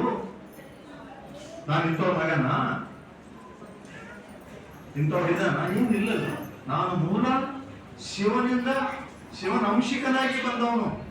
ಬ್ರಹ್ಮರಂಧ್ರದ ಮೂಲಕ ಇಲ್ಲಿ ತಾಯಿಯ ಗರ್ಭದಲ್ಲಿ 8 ತಿಂಗಳಿದ್ದಾಗ ಬಂದು ಪ್ರವೇಶ ಮಾಡಿದವನು ನಾನು. ಇದು ನಮ್ಗೆ ಗೊತ್ತಿರಬೇಕು. ಈ ರೀತಿ ನೆಲೆ ಹಿಡ್ಕೊಂಡು ನನ್ನೊಳಗೆ ಇದೆಯಾ ಪರವಸ್ತು ಅಂತ ತಿಳ್ಕೊಂಡು ಪೂಜೆ ಮಾಡ್ತಕ್ಕಂಥದ್ದು ಕಲಿಸಿದವರು ಯಾರಂದ್ರೆ ದೇವರಿಗೂ ತಿಳಿಲಿಲ್ಲ. ಇದು ನೆನ್ಪಿಟ್ಕೊಳ್ರಿ. ತನ್ನ ಮರೆದು ದೇವರ ಹುಡುಗಿಯನೆಂಬ ಕಾರಣ ಇಂದ್ರ, ಬ್ರಹ್ಮ, ರುದ್ರ, ವಿಷ್ಣು ಎಲ್ಲರೂ ತಲೆ ಕೆಳಗಾಗಿ ಹೋದರು. ಅರ್ಥ ಆಗ್ತದೆ. ಏನ್ ಹುಡುಕಿದ್ರಂದ್ರೆ ಅವರು ಇಲ್ಲಿ ಪೀಠ ಬಿಟ್ಬಿಟ್ರು. ಅವರು ತನ್ನೊಳಗಿನ ಪೀಠಸ್ಥವಾಗಿರುವ ದೇವರನ್ನ ಬಿಟ್ಟರು, ಇಲ್ಲಿ ಹುಡುಕದ್ ಬಿಟ್ರು, ಹೊರಗಡೆ ದೇವರು ಹುಡುಕಬಹುದು. ತನ್ನ ಅರಿವನ್ನು ಎದಕ್ಕೆ ಬಳಸಿಕೊಂಡ್ರು ಅಂದ್ರೆ ದೇವನನ್ನ ಹೊರಗಡೆ ಹುಡ್ಕೊಳಕ್ ಬಳಸ್ಕೊಂಡ್ರು. ಅದಕ್ಕೆ ಹೇಳ್ತಾರೆ ಅಂಬಿಗರ ಚೌಡಯ್ಯ, ತನ್ನ ಮರೆದು ದೇವರ ಕಂಡಿಗನೆಂಬ ಕಾರಣ ದೇವಾನು ದೇವತೆಗಳೆಲ್ಲ ತಲೆ ಕೆಳಗಾಗಿ. ಮತ್ತೆ ಮುಂದೆ ನಮ್ಮದೇನ್ ಹೇಳ್ತಾರೆ ಅವರು, ತನ್ನ ದೇವರ ಮರೆದು ತನ್ನ ಕಂಡಿಗನೆಂಬರಿವು ಅಖಂಡ ಅರಿವು ನೋಡ ಅಂಬಿಗರ ಚೌಡಯ್ಯ. ದೇವರು ಹುಡುಕ್ಬಿಟ್ರಂತ ನಾವು ದೇವರನ್ನು ಹುಡುಕುವವರಲ್ಲ. ನಾವು ದೇವರನ್ನು ಹುಡುಕುವವರಲ್ಲ, ನಾವು ನಮ್ಮ ಸ್ವರೂಪವನ್ನು ಅನ್ವೇಷಣೆ ಮಾಡ್ತಕ್ಕಂಥದ್ದು. ಇದು ಬಹಳ ಪ್ರಮುಖ. ನಮ್ಮ ಸ್ವರೂಪವನ್ನು ಅನ್ವೇಷಣೆ ಮಾಡಿ. ಯಾಕೆ ನಮ್ಗೆ ಗೊತ್ತಾಗಿದೆ, ಬಸವಾಯತರಿಗೆ ಗುರು ಹೇಳಿದಾನೆ, ನಿನ್ನ ಭಾವಗಳಿಗೆ ಬಂದು ನಿಂತುಕೊಂಡಿದ್ದಾನೆ ಶೂನ್ಯ ವಸ್ತು ಅಂತೇಳಿ. ಈ ರೀತಿ ಬಂದು ನಿಂತನ ನಾವು ಈಗ ಏನಾಗಿದೆ, ಬಂದು ನಿಂತುಕೊಂಡನ ಆತನನ್ನ ಕರ್ಕೊಂಡು ಬರ್ಬೇಕಾಗಿದೆ ಇಲ್ಲಿಗೆ. ಹೆಂಗ್ ಕರ್ಕೊಂಡು ಬರ್ಬೇಕು? ಆತ ಇಲ್ಲಿ ಬರೋದಕ್ಕೆ ಇಲ್ಲೆಲ್ಲ ಹೊಲಸು ತುಂಬಿದೆ, 3 ಅಂಗಗಳಲ್ಲಿ ಹೊಲಸು ತುಂಬಿದೆ. ಅದಕ್ಕೇನ್ ಮಾಡ್ತಾನೆ ಗುರುಸ್ವಾಮಿ, ನೋಡಪ್ಪ ಇಲ್ಲಿ ಬಂದು ಕುಂದ್ರಂಗಿಲ್ಲ ಆತ, ನೀನು ನಿನ್ನ ಬಯಲನ್ನ ಬಿತ್ತಬೇಕಾದ್ರೆ ನೀನ್ ಏನ್ ಮಾಡ್ಬೇಕಂದ್ರೆ ಆ ಹೊಲಸನ್ನ ತೊಳಿಬೇಕು. ಅದ್ರ ಹೊಲಸು ಸುಮ್ಮನೆ ಹೋಗಂತ ಹೊಲಸಲ್ಲ, ಅದು ಸಣ್ಣ ಹೊಲಸಾದ್ರು ಹೋಗ್ಬಿಡ್ತಿತ್ತು. ಅದು ಬಹಳ ಗಟ್ಟಿಯಾದಂತ ಹೊಲಸಿದೆ. ಅದಕ್ಕಾಗಿ ಅದು ಯಾರು ನಿರ್ಮಾಣ ಮಾಡಿದ್ರು ಅವರ ಬೆಳಕಿನಿಂದನೇ ಹೋಗ್ಬೇಕದು. ಅದಕ್ಕಾಗಿ ಏನ್ ಮಾಡ್ತಾರೆ, ಪಶ್ಚಿಮ ಚಕ್ರದ ಬೆಳಕನ್ನ ಅರಿವನ್ನ ತುಂಬಿ ತಾನು ಆ ಗುರುಸ್ವಾಮಿ ಅದರಲ್ಲಿ ಅಡಗಿ ಅದನ್ನ ಸಾವಯವ ಮಾಡಿ ಕರಸ್ಥಲೆಗೆ ತಂದುಕೊಟ್ಟಿದ್ದಾನೆ. ಸಣ್ಣ ಸಾಮರ್ಥ್ಯ ಅಲ್ಲ ಇದು, ಇಷ್ಟಲಿಂಗ ಸಣ್ಣದಲ್ಲ. ಗುರು ಅಡಗಿದಾನೆ, ಅರಿವು ಅಡಗಿದೆ. ತನ್ನ ಪ್ರಾಣವನ್ನೇ ಅದರೊಳಗಿಟ್ಟಾನೆ. ನೋಡ್ರಿ, ಈಗ ಹೇಳಿದಲ್ಲ ಮುಂಚೆ ಎಂತ ಗುರುಗಳಿಂದ ಮಾಡಿಸ್ಬೇಕಂದ್ರೆ ತನ್ನ ಪ್ರಾಣವನ್ನು ತೆಗೆದು ಶಿಷ್ಯನ ಪ್ರಾಣದೊಳಗೆ ಪ್ರವೇಶ ಮಾಡುವ ಶಕ್ತಿ ಯಾರಿರ್ತದೋ ಆ ಗುರು ಮಾತ್ರ ಅದನ್ನು ಮಾಡಬಹುದು. ಹೌದಾ? ಸಮರ್ಥ ಗುರು. ಆತನಿಗೆ 2 ಗೊತ್ತಿರಬೇಕು, ಒಂದು ನಿರಾಕಾರ, ಒಂದು ಸಾಕಾರ. 2 ಗೊತ್ತಿರಬೇಕು. ಇವೆರಡನ್ನ ಮೀರಿ ನಿರವಯ ಆಗ್ತಕ್ಕಂಥ ಸ್ಥಿತಿನೂ ಗೊತ್ತಿರಬೇಕು. ಬರೀ ಬೆಳ್ಳೆ ಎಂಡಲ್ಲ, ನಿರವಯ ಆಗ್ತಕ್ಕಂಥ ಒಂದು ಸ್ಥಿತಿನೂ ಇದೆ. ಆ ಸ್ಥಿತಿ ಮುಟ್ಟಿದ ಆತನೇ ನಿಜವಾದ ಗುರು. ಆತನಿಗೆ ಮಾತ್ರ ಇಂಥ ಕಾರುಣ್ಯ ಬರೋದು ಸಾಧ್ಯ ಇದೆ. ಆತನಿಂದ ದೀಕ್ಷಾ ಇದೆ ಅಂದ್ರೆ ನಿಮಗೆ ದಾರಿ ಸುಲಭ ಆಗ್ತದೆ. ಮುಗಿದಂತಲ್ಲ, ಸುಲಭ ಆಗ್ತದೆ. ಆ ಬೆಳಕು ನಮ್ಮೊಳಗೆ ಹರಿತಾ ಆತನ ಕಾರುಣ್ಯದ ಮೂಲಕ ನಮ್ಮ ಕತ್ತಲೆಯನ್ನು ಹರ್ಕೊಂಡು ನಾವೇನ್ ಮಾಡ್ತೀವಿ, ಮೇಲೇರ್ತೀವಿ. ಆ ಮೇಲೇರುವ ಪ್ರಕ್ರಿಯೆಗಳೇ ಷಟ್ಸ್ಥಳಗಳು. ಮೊದಲೇ ಹಂತದಲ್ಲಿ ವಾಸನೆಗಳನ್ನ ಕಳ್ಕೊಂತೀವಿ ನಾವು. ಗೊತ್ತಿದೆ ನಿಮಗೆ, ಭಕ್ತ ಸ್ಥಳದಲ್ಲಿ ಏನಿದೆ? ಭಕ್ತ ಸ್ಥಳಕ್ಕೆ ಏನ್ ಹೇಳ್ಯಾರ? ಇಂದ್ರಿಯ, ಜ್ಞಾನೇಂದ್ರಿಯ, ವಿಷಯೇಂದ್ರಿಯ, ಗಂಧ, ಪೃಥ್ವಿ ತತ್ವ, ಗುಣಸ್ಥಳ, ಕರ್ಮೇಂದ್ರಿಯ. ಇಲ್ಲಿ ಯಾಕೆ ಸಂಬಂಧ ಮಾಡಿದಂಗಂದ್ರೆ ಎಲ್ಲಿವರೆಗೆ ನನ್ನೊಳಗೆ ಆ ವಾಸನೆಗಳು ಎಂತ ವಾಸನೆ ತುಂಬಿದ್ರೆ ಈ ಜಗತ್ತಿನ ಪ್ರಕೃತಿ ಎಲ್ಲ ವಾಸನೆಗಳು ಅದರೊಳಗೆ. ಬರೀ ಅನ್ನ ಉಂಡು ಅದ್ರ ವಾಸನೆ ಅಲ್ಲ, ಎಲ್ಲ ವಿಷಯ ವಾಸನೆಗಳು, ಕಾಮದ ವಾಸನೆಗಳು, ಬೇಡಿಕೆಯ ವಾಸನೆಗಳು, ಅಧಿಕಾರದ ವಾಸನೆಗಳು. ಇವನೇ ಈ ವಾಸನೆಗಳನ್ನ ಪೂರೈಸೋದಕ್ಕೆ ನಮ್ಮ ಶಕ್ತಿಯನ್ನು ಬಳಸ್ತಾ ಇದೀವಿ ನಾವು. ಅದನ್ನು ಪಡೆಯೋದಕ್ಕೆ ಕುತಂತ್ರಗಳನ್ನ ಮಾಡ್ತೀವಿ. ದೊಡ್ಡ ಸ್ಥಿತಿಯ ವಾಸನೆಗಳು, ಅಷ್ಟಮದಗಳಲ್ಲಿ ಅದೊಂದು ಮದ. ಇದನ್ನ ಅಳಿಸಿ ಹಾಕಿ ಈ ನಾಸಿಕವನ್ನ ಶುದ್ಧ ಮಾಡಬೇಕಾಗಿದೆ ಮತ್ತು ವಾಸನೆಗಳನ್ನ ಶುದ್ಧ ಮಾಡಿಕೊಂಡು ಭಕ್ತನಾಗಿ ನಿಲ್ಲಬೇಕು. ಭಕ್ತನಾಗಿ ನಿಲ್ಲೋದೇನಂದ್ರೆ ಶುದ್ಧ ಕಾಯಕವನ್ನ ಮಾಡಬೇಕು. ಕೆಲಸ ಏನೈತಲ್ಲ, ಏನೇನ್ ಕೆಲಸ ಬಂದಿದೆ ನಮಗೆ, ಒಕ್ಕಲ್ತನ ಆಗಲಿ, ಕೃಷಿ ಆಗಲಿ, ಮನೆ ಕೆಲಸ ಆಗಲಿ, ಇನ್ನೊಂದಾಗಲಿ, ಅದನ್ನ ದೇವನ ಕೆಲಸವೇ ಇದು. ನಾನು ಯಾವ ವ್ಯಕ್ತಿಗಳಿಗಾಗಿ ಮಾಡ್ತಾ ಇಲ್ಲ, ನಾನು ಮಾಡ್ತಾ ಇರೋದು ಕೇವಲ ಆತನ ಆದೇಶದಂತೆ ಅನ್ನುವ ನಿಲುವಿನಲ್ಲಿ ಮಾಡೋದಿದೆಯಲ್ಲ, ಇದು ಭಕ್ತ ಸ್ಥಳಕ್ಕೆ ಕಾರಣ ಆಗ್ತದೆ. ಆತ ಅದರಲ್ಲಿ ಏನು ಬಂದು ಎಡರತೊಡರುಗಳನ್ನು ಸಹಿತ ಅದೇ ರೀತಿ ನಿವಾರಿಸುವಂತಾನೆ ಆತನಿಗೆ ಏನು ಕರೀತಾರೆ, ಶ್ರದ್ಧಾಭಕ್ತಿ ಅಂತ ಕರೀತಾರೆ. ಈ ರೀತಿ ಮಾಡ್ತಾ ಮಾಡ್ತಾ ಮಾಡ್ತಾ ಮಾಡಿದಾಗ ಅಲ್ಲಿ ಆತನಿಗೆ ಆಚಾರಲಿಂಗ ದರ್ಶನ ಸ್ಥಿತಿ ಅಂತ ಹೇಳ್ತಾರೆ. ಯಾಕಂದ್ರೆ ಚಿತ್ತ ಸುಚಿತ್ತ ಆಗುತ್ತೆ. ಸುಚಿತ್ತ ಅಂದ್ರೆ ಏನು? ಅಲ್ಲಿ ತನಕ ಏನು ತಿಳ್ಕೊಂಡಿದ್ವಲ್ಲ, ನಾನು ಅದು ನಾನು ಇದು ಅವೆಲ್ಲ ಹೋಗಿ ನಾನು ಬಯಲ ಅಂಗ ನಿರ್ವಯಲ ಈ ನೆನಪು ಗಟ್ಟಿಯಾಗ್ತಕ್ಕಂಥ ಸುಚಿತ್ತ. ಇದು ನಿಂತು ಕೂಡಲೇ ಏನಾಗ್ತದೆ, ಅಲ್ಲಿ ನೆಲೆ ನಿಂತು ಕೂಡಲೇ ಇದು ನಿಲ್ಲಬೇಕಾದ್ರೆ ನೆನಪಿಡಬೇಕು, ತೋರಿ ಅಡಗುವ ಅರಿವು ಅಖಂಡ ಅರಿವಾಗಿ ಪರಿವರ್ತನೆ ಆಗ್ಬೇಕು. ನೆನಪಿಡಬೇಕು, ಇದು ಅರಿವಿನ ಬಗ್ಗೆ ಬಹಳ ಗಮನ ಇರಬೇಕು ನಮಗೆ. ತೋರಿ ಅಡಗುವ ಅರಿವು ಅಖಂಡ ಅರಿವಾಗಿ ಪ್ರಾಣ ಚೈತನ್ಯದಲ್ಲಿ ನಿಲ್ಲಿಸಬೇಕು. ಅಖಂಡ ಅರಿವು ಆಗೋ ತನಕ ಲಿಂಗ ನೆಲೆ ನಿಲ್ಲಂಗಿಲ್ಲ. ಲಿಂಗ ನೆಲೆ ನಿಲ್ಲಲಿ ತನ ಜಂಗಮ ಚರಿಸಂಗಿಲ್ಲ. ಜಂಗಮವಾಗಿ ಚರಿಸ್ತಾ ಇದ್ರೆ ಪಾದದ ಪ್ರಸಾದ ಇಲ್ಲ. ಒಂದಕ್ಕೊಂದು ಸಂಪರ್ಕ ಕನೆಕ್ಟಿವಿಟಿ ಇರ್ತದೆ ಅಷ್ಟಾವರಣಗಳಲ್ಲಿ. ಈ ನೆಲೆಯನ್ನು ನಾವು ಮಾಡಬೇಕಾದ್ರೆ ಅದಕ್ಕೆ ನಮ್ಗೆ ಲಿಂಗ ಕೊಟ್ಟರು. ಲಿಂಗ ಯಾಕೆ ಕೊಟ್ಟರು ಅಂದ್ರೆ, ಒಳಗಿನ ಆ ಪ್ರಾಣದೊಳಗಿರುವ ಲಿಂಗದ ಬೆಳಕನ್ನ ಬದುಕದವ್ರು ನಾವು. ಅದಕ್ಕೆ ಪ್ರಾಣಲಿಂಗ ಧಾರಣದಲ್ಲಲ್ಲಿ ಇದೆ, ಪ್ರಾಣವಾಯು ಧಾರಣದಲ್ಲಿ ಜೀವನ ಅನಾದಿ ಕರ್ಮ ಕೆಡದು ನೋಡಯ್ಯ. ಹೆಂಗೋ ಇದ್ದಿದ್ದು ಎಷ್ಟು ಮಜಾ ಐತೆ ಅಂದ್ರೆ ದೇಹ ನಾವೇನೋ ಬಹಳ ಪ್ರೀತಿ ಅಂತ ತಿಳ್ಕೊಂಡಿದ್ದು ಬಹಳ ತಿಳಿದು. ಅದಕ್ಕೆ ಜೇಡದಾಸಿ ಮೈನವ್ರು ಹೇಳ್ತಾರೆ ಏನಂತ, ಈ ಒಡಲು ಯಾರು ಅಂತ ಕೇಳ್ತಾರ. ಇದು ನನ್ನೊಡಲಲ್ಲ, ನಿನ್ನೊಡಲು ಅಲ್ಲ. ಇದು ಎನ್ನೊಡಲಲ್ಲ, ನನ್ನಿಚ್ಛೆಯಲ್ಲಿರದ ಕಾರಣ ಇದು ನನ್ನೊಡಲಲ್ಲ. ನಿನ್ನಿಚ್ಛೆಯಲ್ಲಿರದ ಕಾರಣ ಇದು ನಿನ್ನೊಡಲು ಅಲ್ಲ. ಇವನ್ ಬಲೂನ್ ತಗೊಂಡು ಬಲೂನಿಗೆ ದಾರ ಕಟ್ಟಿ ಈ ಬೆರಳಿಗೆ ಹಿಡ್ಕೊಳ್ರಿ. ಇದೇನ್ ಮಾಡ್ತಿರ್ತಲ್ಲ ಆಗ್ತಿರ್ತಲ್ಲ, ಆ ದಾರದ ಹಿಡಿತದಾಗನೂ ಅದಿಲ್ಲ, ಹಿಡ್ಕೊಂಡು ಅವ್ನು ಹಿಡಿತದಾಗೂ ಇಲ್ಲ. ಅದು ಗಾಳಿ ಹಿಡಿತದ ನಿಂತಿರ್ತಾರೆ. ಇದು ನೀನು ನಿರ್ಮಾಣ ಮಾಡಿದ ಭಿನ್ನಾಣದೊಡಲು, ನೀನು ನಿರ್ಮಾಣ ಮಾಡಿದ ಭಿನ್ನಾಣದೊಡಲು ರಾಮನಾಥ. ನಮ್ಮ ದೇಹ ಹಿಂಗಂತ ತಿಳ್ಕೊಬೇಕು ನಾವೆಲ್ಲರೂ.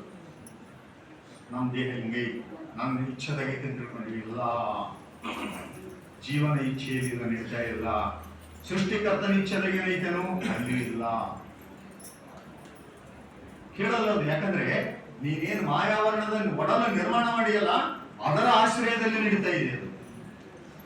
ಯಾಕೆ ಬೇಕಾ ಕಡೆ ನೋಡ್ತತಿ, ಯಾಕೆ ಬೇಕಾ ಕಡೆ ಕೇಳ್ತತಿ, ಏನ್ ರುಚಿಸ್ತೈತಿ, ಹಂಗ್ ಓದ್ತತಿ, ಹಿಂಗ್ ಓದ್ತತಿ, ಏನ್ ಮಾಡ್ತದ ಬೆಳಗ್ಗೆಯಿಂದ ಕೇಳ್ತಾನೆ, ಏನ್ ಗೊತ್ತೇ ಇಲ್ಲ ನಮಗೆ. ಇದು ಸಾಮಾನ್ಯ ಸ್ಥಿತಿ. ಅದಕ್ಕೆ ಸಾಧಕರು ಏನ್ ಮಾಡ್ತಾರೆ ಅಂದ್ರೆ, ಈ ಒಡಲನ್ನ ಮೊದಲು ನನ್ನ ಅಧೀನಕ್ಕೆ ತಂದ್ಕೊಳ್ತಾರೆ. ಈ ದಾರ ಏನೈತಲ್ಲ, ದಾರ ಹತ್ತಿದ ತನ್ನ ಒಡಲಕ್ಕೆ ತಂದ್ಕೊಳ್ಳೋದು, ನನ್ನ ಹಿಡಿತಕ್ಕೆ ತಂದ್ಕೊಳ್ಳೋದು, ಅವು ಮೂರಕ್ಕೆ ಏನ್ ಕರೀತಾರೆ, ಭಕ್ತ, ಮಹೇಶ. ಮೊದಲು ಈ ಒಡಲನ್ನ ನನ್ನ ಒಡಲು ಮಾಡ್ತಾರೆ. ನನ್ನ ಒಡಲು ಮಾಡಿಕೊಂಡ ಮೇಲೆ ಮೇಲಿನ 3 ಸ್ಥಳಗಳಲ್ಲಿ ಆತನಿಗೆ ಸಮರ್ಪಿಸಬೇಕಾಗಿದೆ. ಪ್ರಾಣಲಿಂಗಿ, ಶರಣ, ಒಡಲುಗೊಂಡವ ನಾನು, ಪ್ರಾಣವಿಡಿದವ ನೀನು. ಎನ್ನೊಡಲ ಸಂಚವ ನೀ ಬಲ್ಲೆ, ನಿನ್ನ ಪ್ರಾಣದ ಸಂಚವ ನಾ ಬಲ್ಲೆ. ಇದು ಎನ್ನೊಡಲಲ್ಲ, ನಿನ್ನೊಡಲು. ನಿನ್ನ ಪ್ರಾಣವೆನ್ನಲ್ಲಿ ಅಡಗಿದ ಭೇದವ ನೀ ಬಲ್ಲೆ, ನಾ ಬಲ್ಲೆನೈ ರಾಮನಾಥ. ಸಮರ್ಪಣೆ ಆದ ಕೇಳ್ತದವ ಈ ಮಾತನ್ನು. ನಿನ್ನ ಪ್ರಾಣ ಚೈತನ್ಯವತ್ತ ನೀ ನಿಲ್ಸಿನಿ, ನಾನು ಗೊತ್ತಿಲ್ಲ ನಿನಗೆ. ಈ ರೀತಿ ಸಾಧನ ಮಾರ್ಗ ಇದೆ. ಈ ಒಡಲನ್ನ ನನ್ನದು ಮಾಡ್ಕೊಳ್ಳೋದು ಒಂದನೇ ಹಂತ. ಅದನ್ನ ಸಮರ್ಪಿಸಿಕೊಳ್ತಕ್ಕಂಥದ್ದು ವಚನ ಹೀಗೆ. ಮತ್ತು ಈ ಸಾಧನಾ ಮಾರ್ಗವನ್ನು ನಮ್ಗೆ ಕಲಿಸಿಕೊಟ್ರು ಶರಣರು. ಮತ್ತು ಮುಂದಿನ ಸಾಧನಾ ಮಾರ್ಗ ಅವ್ರೇನ್ ಮಾಡಿದ್ರಂದ್ರೆ, ಯಾರೇ ಶರಣರು ಬರೋದಕ್ಕಿಂತ ಪೂರ್ವದಲ್ಲಿ ಅಷ್ಟಾಂಗ ಯೋಗಿಗಳು ಏನ್ ಮಾಡಿದ್ರಂದ್ರೆ, ಇದೇ ಅಭಿಪ್ರಾಯ ಇತ್ತವರಿಗೆ. ಈ ಒಡಲು ಮಾತು ಕೇಳ್ತಾ ಇಲ್ಲ, ಪ್ರಾಣವನ್ನ ಒಡಲಲ್ಲಿ ಸ್ಥಿರೀಕರಿಸ್ತಕ್ಕಂಥದ್ದೇ ಧ್ಯಾನ. ಧ್ಯಾನದಲ್ಲಿ ಏನ್ ಮಾಡಿದ್ರು ಅವರು, ಪ್ರಾಣವನ್ನ ಒಡಲಿಗೆ ಸ್ಥಿರೀಕರಿಸಿ ಅದನ್ನ ತನ್ನದು ಮಾಡ್ಕೋಬೇಕಂತ ನೋಡಿದ್ರು. ಅದಕ್ಕೆ ಪ್ರಾಣಲಿಂಗ ಧಾರಣೆಯಲ್ಲಿ ಅಲ್ಲದೆ ಪ್ರಾಣ ವಾಯು ಧಾರಣ. ಇದು ಏನಾಗಿದೆ ನೋಡ್ರಿ, ವಾಯು ಬರ್ತತಿ ಓದ್ತತಿ, ಬರ್ತತಿ ಓದ್ತತಿ, ಈಗ ಬರ್ತತಿ, ಸ್ವಲ್ಪ ಕುಂಭಕ ಆಗ್ತತಿ, ಮತ್ತೆ ಹೊರಗಡೆ ಹೋಗ್ತತಿ, ಹೊರಗಡೆ ಕುಂಭಕ ಆಗ್ತತಿ, ಮತ್ತೆ ಬರ್ತತಿ. ಇದ್ರೊಳಗೆ ಶಾಶ್ವತವಾಗಿ ನಿಲ್ಲಲಿಲ್ಲ ಅದು ಇಲ್ಲಿ. ಇದು ಏನಾದ್ರೂ ಸ್ವಲ್ಪ ಬರೋದು ಹೋಗೋದು ಲೇಟ್ ಮಾಡ್ತಂದ್ರೆ ಅದು ಮುಗಿದ ಕೆಲಸ. ಈ ರೀತಿ ಆ ಪ್ರಾಣ ವಾಯುವನ್ನ ಸ್ಥಿರವಾಗಿ ಕುಂಭಕದಲ್ಲೇ ನಿಲ್ಲಿಸ್ತಕ್ಕಂಥ ಪ್ರಕ್ರಿಯೆ ಮಾಡಿದವರು ಅಷ್ಟಾಂಗಗಳಿಗೆ. ಕುಂಭಕವನ್ನ ಜಾಸ್ತಿ ಮಾಡಿದರು. ಸಾಧನಾ ಮಾರ್ಗದ ಒಂದು, ಆದರೆ ಅದು ಅಂತಿಮ ಸಾಧನಾ ಮಾರ್ಗ ಅಲ್ಲ. ಯಾವ ಪ್ರಾಣ ಚೈತನ್ಯವನ್ನ ತಮ್ಮೊಳಗೆ ನಿಲ್ಲಿಸಿದ್ರು, ಶರಣರು ಏನ್ ಮಾಡಿದ್ರಂದ್ರೆ ಆ ಪ್ರಾಣದೊಳಗಿರುವ ಲಿಂಗವನ್ನ ಗುರುತಿಸಿದ್ರು. ಇದು ವಿಶೇಷ. ಲಿಂಗವನ್ನ ಗುರುತಿಸಿದ್ರು. ಯಾಕಂದ್ರೆ ಅಲ್ಲಿ ಎಲ್ಲವನ್ನ ಕಡಿಮೆ ಕಳತ ಮ್ಯಾಕ್ ಹೋಗಿ ಎದುರು ಜೊತೆ ಕೊಡ್ಬೇಕಾಗಿತ್ತು. ಷಟ್ಸ್ಥಲ ಮಾರ್ಗಕ್ಕೆ ಹೋಗಿ ಷಟ್ಸ್ಥಲವನ್ನು ಮೀರಬೇಕಾಗಿತ್ತು. ಷಟ್ಸ್ಥಲವೆಂಬ ಕೊರಡ ಮೀರಿ ಹೇಳ್ತಾರೆ ಅಲ್ಲಮರು. ಷಟ್ಸ್ಥಲವೆಂಬ ಕೊರಡ ಮೀರಿ ಏನು ಸರ್ವಶೂನ್ಯ ಆದಿ ಅನಾದಿ ಭಕ್ತ ಸ್ಥಳ. ವ್ಯಾಖ್ಯಾನ ಹೆಂಗ್ ಮಾಡ್ತಾರ ಅಲ್ಲಮರು ಭಕ್ತ ಸ್ಥಳಕ್ಕೆ? ಸರ್ವಶೂನ್ಯ, ಯಾವುದು ಶೂನ್ಯ ವಸ್ತು ಇಲ್ಲಿಂದ ಬಂದು ಈ ಕಡೆ ವಿಸ್ತಾರ ಆಗಿತ್ತು, ಇದನ್ನ ಸಂಪರ್ಕ ಮಾಡ್ಕೋಬೇಕು ನೀನು ಭಕ್ತ ಸ್ಥಳದಲ್ಲಿ. ಮೊದಲು ಆದಿ ಅನಾದಿಗಳು, ಆದಿಯಲ್ಲಿ ಮತ್ತು ಅನಾದಿಯಲ್ಲಿ ನಮ್ಮ ಸಂಪರ್ಕ ಇದೆ, ಇವೆರಡನ್ನ ಜೋಡಿಸ್ಕೋಬೇಕು. ಈ ಜೋಡಿಸ್ಕೊಂಡ ಮೇಲೆ ನಿನ್ನ ಭಕ್ತ ಸ್ಥಳದ ಸಾಧನೆ ಆಗ್ತತಿ. ಸರ್ವಶೂನ್ಯ ಆದಿ ಅನಾದಿ ಭಕ್ತ ಸ್ಥಳ. ಆದಿಯಲ್ಲಿರುವ 6 ಅಕ್ಷರಗಳು 5 ಅಕ್ಷರಗಳು, ಅನಾದಿಯಲ್ಲಿರುವ 5 ಅಕ್ಷರಗಳು ಓಂಕಾರದ ಸಂಬಂಧದಲ್ಲಿ ಒಂದಾಗವೆ. ಇದು ಸಂಬಂಧ. ಎನ್ನ ಸಾಕಾರದ ಆದಿಯನ್ನು, ಎನ್ನ ನಿರಾಕಾರದ ಆದಿಯನ್ನು ಬಸವಣ್ಣ ಬಲ್ಲನಾಗಿ ಗುಹೇಶ್ವರ ಲಿಂಗದ ಘನವ ಬಸವಣ್ಣನಿಂದ ಹರಿದನು ಚನ್ನ ಬಸವಣ್ಣ. ಇಲ್ಲಿ ಓಂಕಾರದ ಸಾಧನೆ ಮಾಡುವ ನಮಃ ಶಿವಾಯ ಏನದಲ್ಲ, ಅಲ್ಲಿನೂ ನಮಃ ಶಿವಾಯ ಅನಾದಿಯಲ್ಲಿ ಇವೆರಡು ಜೋಡಣೆ ಮಾಡಿದಾಗ ಆ ಬೆಳಕು ಉತ್ಪತ್ತಿಯಾಗುತ್ತೆ. ಆ ಬೆಳಕು ನಮ್ಮನ್ನ ಸರ್ವಶೂನ್ಯ ಶೂನ್ಯಕ್ಕೆ. ಈ ಶೂನ್ಯ ಸ್ಥಿತಿ ಉಂಟಾದಾಗ ಅಲ್ಲಿ ಏನಿದೆಯಲ್ಲ, ಒಂದೊಂದು ಹೆಜ್ಜೆ ಮೇಲೆ ಹೋಗಿ ಈ ಪೀಠಕ್ಕೆ ಬರ್ತದೆ. ಮಹಾಲಿಂಗದ ಪೀಠ ಇದು ಸಹಿತ ಶೂನ್ಯ ಪೀಠ ಅಲ್ಲ, ಇದು ನಿಷ್ಕಲ ಪೀಠ ಇದಲ್ಲ, ಶೂನ್ಯ ಪೀಠ. ಇಲ್ಲಿ ಹೋಗಿ ವಿಶ್ರಮಿಸಿಬಿಟ್ರೆ ಮುಂದೆ ಯಾವುದೇ ಬೇರೆ ಮಾರ್ಗ ಇಲ್ಲ. ದೇವ ಮತ್ತು ಭಕ್ತ ಇಬ್ಬರು ಕೂಡ್ತಕ್ಕಂಥ ಒಂದು ಸ್ಥಳವೇ ಶೂನ್ಯ ಪೀಠ. ಅದನ್ನ ನಾವು ಏರೋದಕ್ಕೆ ಪ್ರಯತ್ನ ಮಾಡಬೇಕು ಅಂತಕ್ಕಂಥದ್ದು ಏನಿದೆಯಲ್ಲ, ಇದು ನಮ್ಮ ಶರಣ ಮಾರ್ಗದಲ್ಲಿ ನಮ್ಮೊಳಗೆ ಇರತಕ್ಕಂಥ ಪೀಠಗಳು. ಇದ್ರ ಬಗ್ಗೆ ಪ್ರಶ್ನೆಗಳೇನಿಲ್ಲ ಕೇಳ್ರಿ, ಯಾಕಂದ್ರೆ ಇದು ಬಹಳ ದೊಡ್ಡ ವಿಸ್ತೃತ ಸಬ್ಜೆಕ್ಟ್. ಇದು ನೋಡೋಕ್ ಮೇಲೆ ಅನಿಸ್ತೈತಿ, ಬರೀ ಭೌತಿಕ ಪೀಠದ ಬಗ್ಗೆ ಹೇಳಿದ್ರೆ ಬೇರೆ ಬೇರೆ ಆಗ್ತಿತ್ತು. ಇದು ಹಿಂಗಲ್ಲ ಈಗ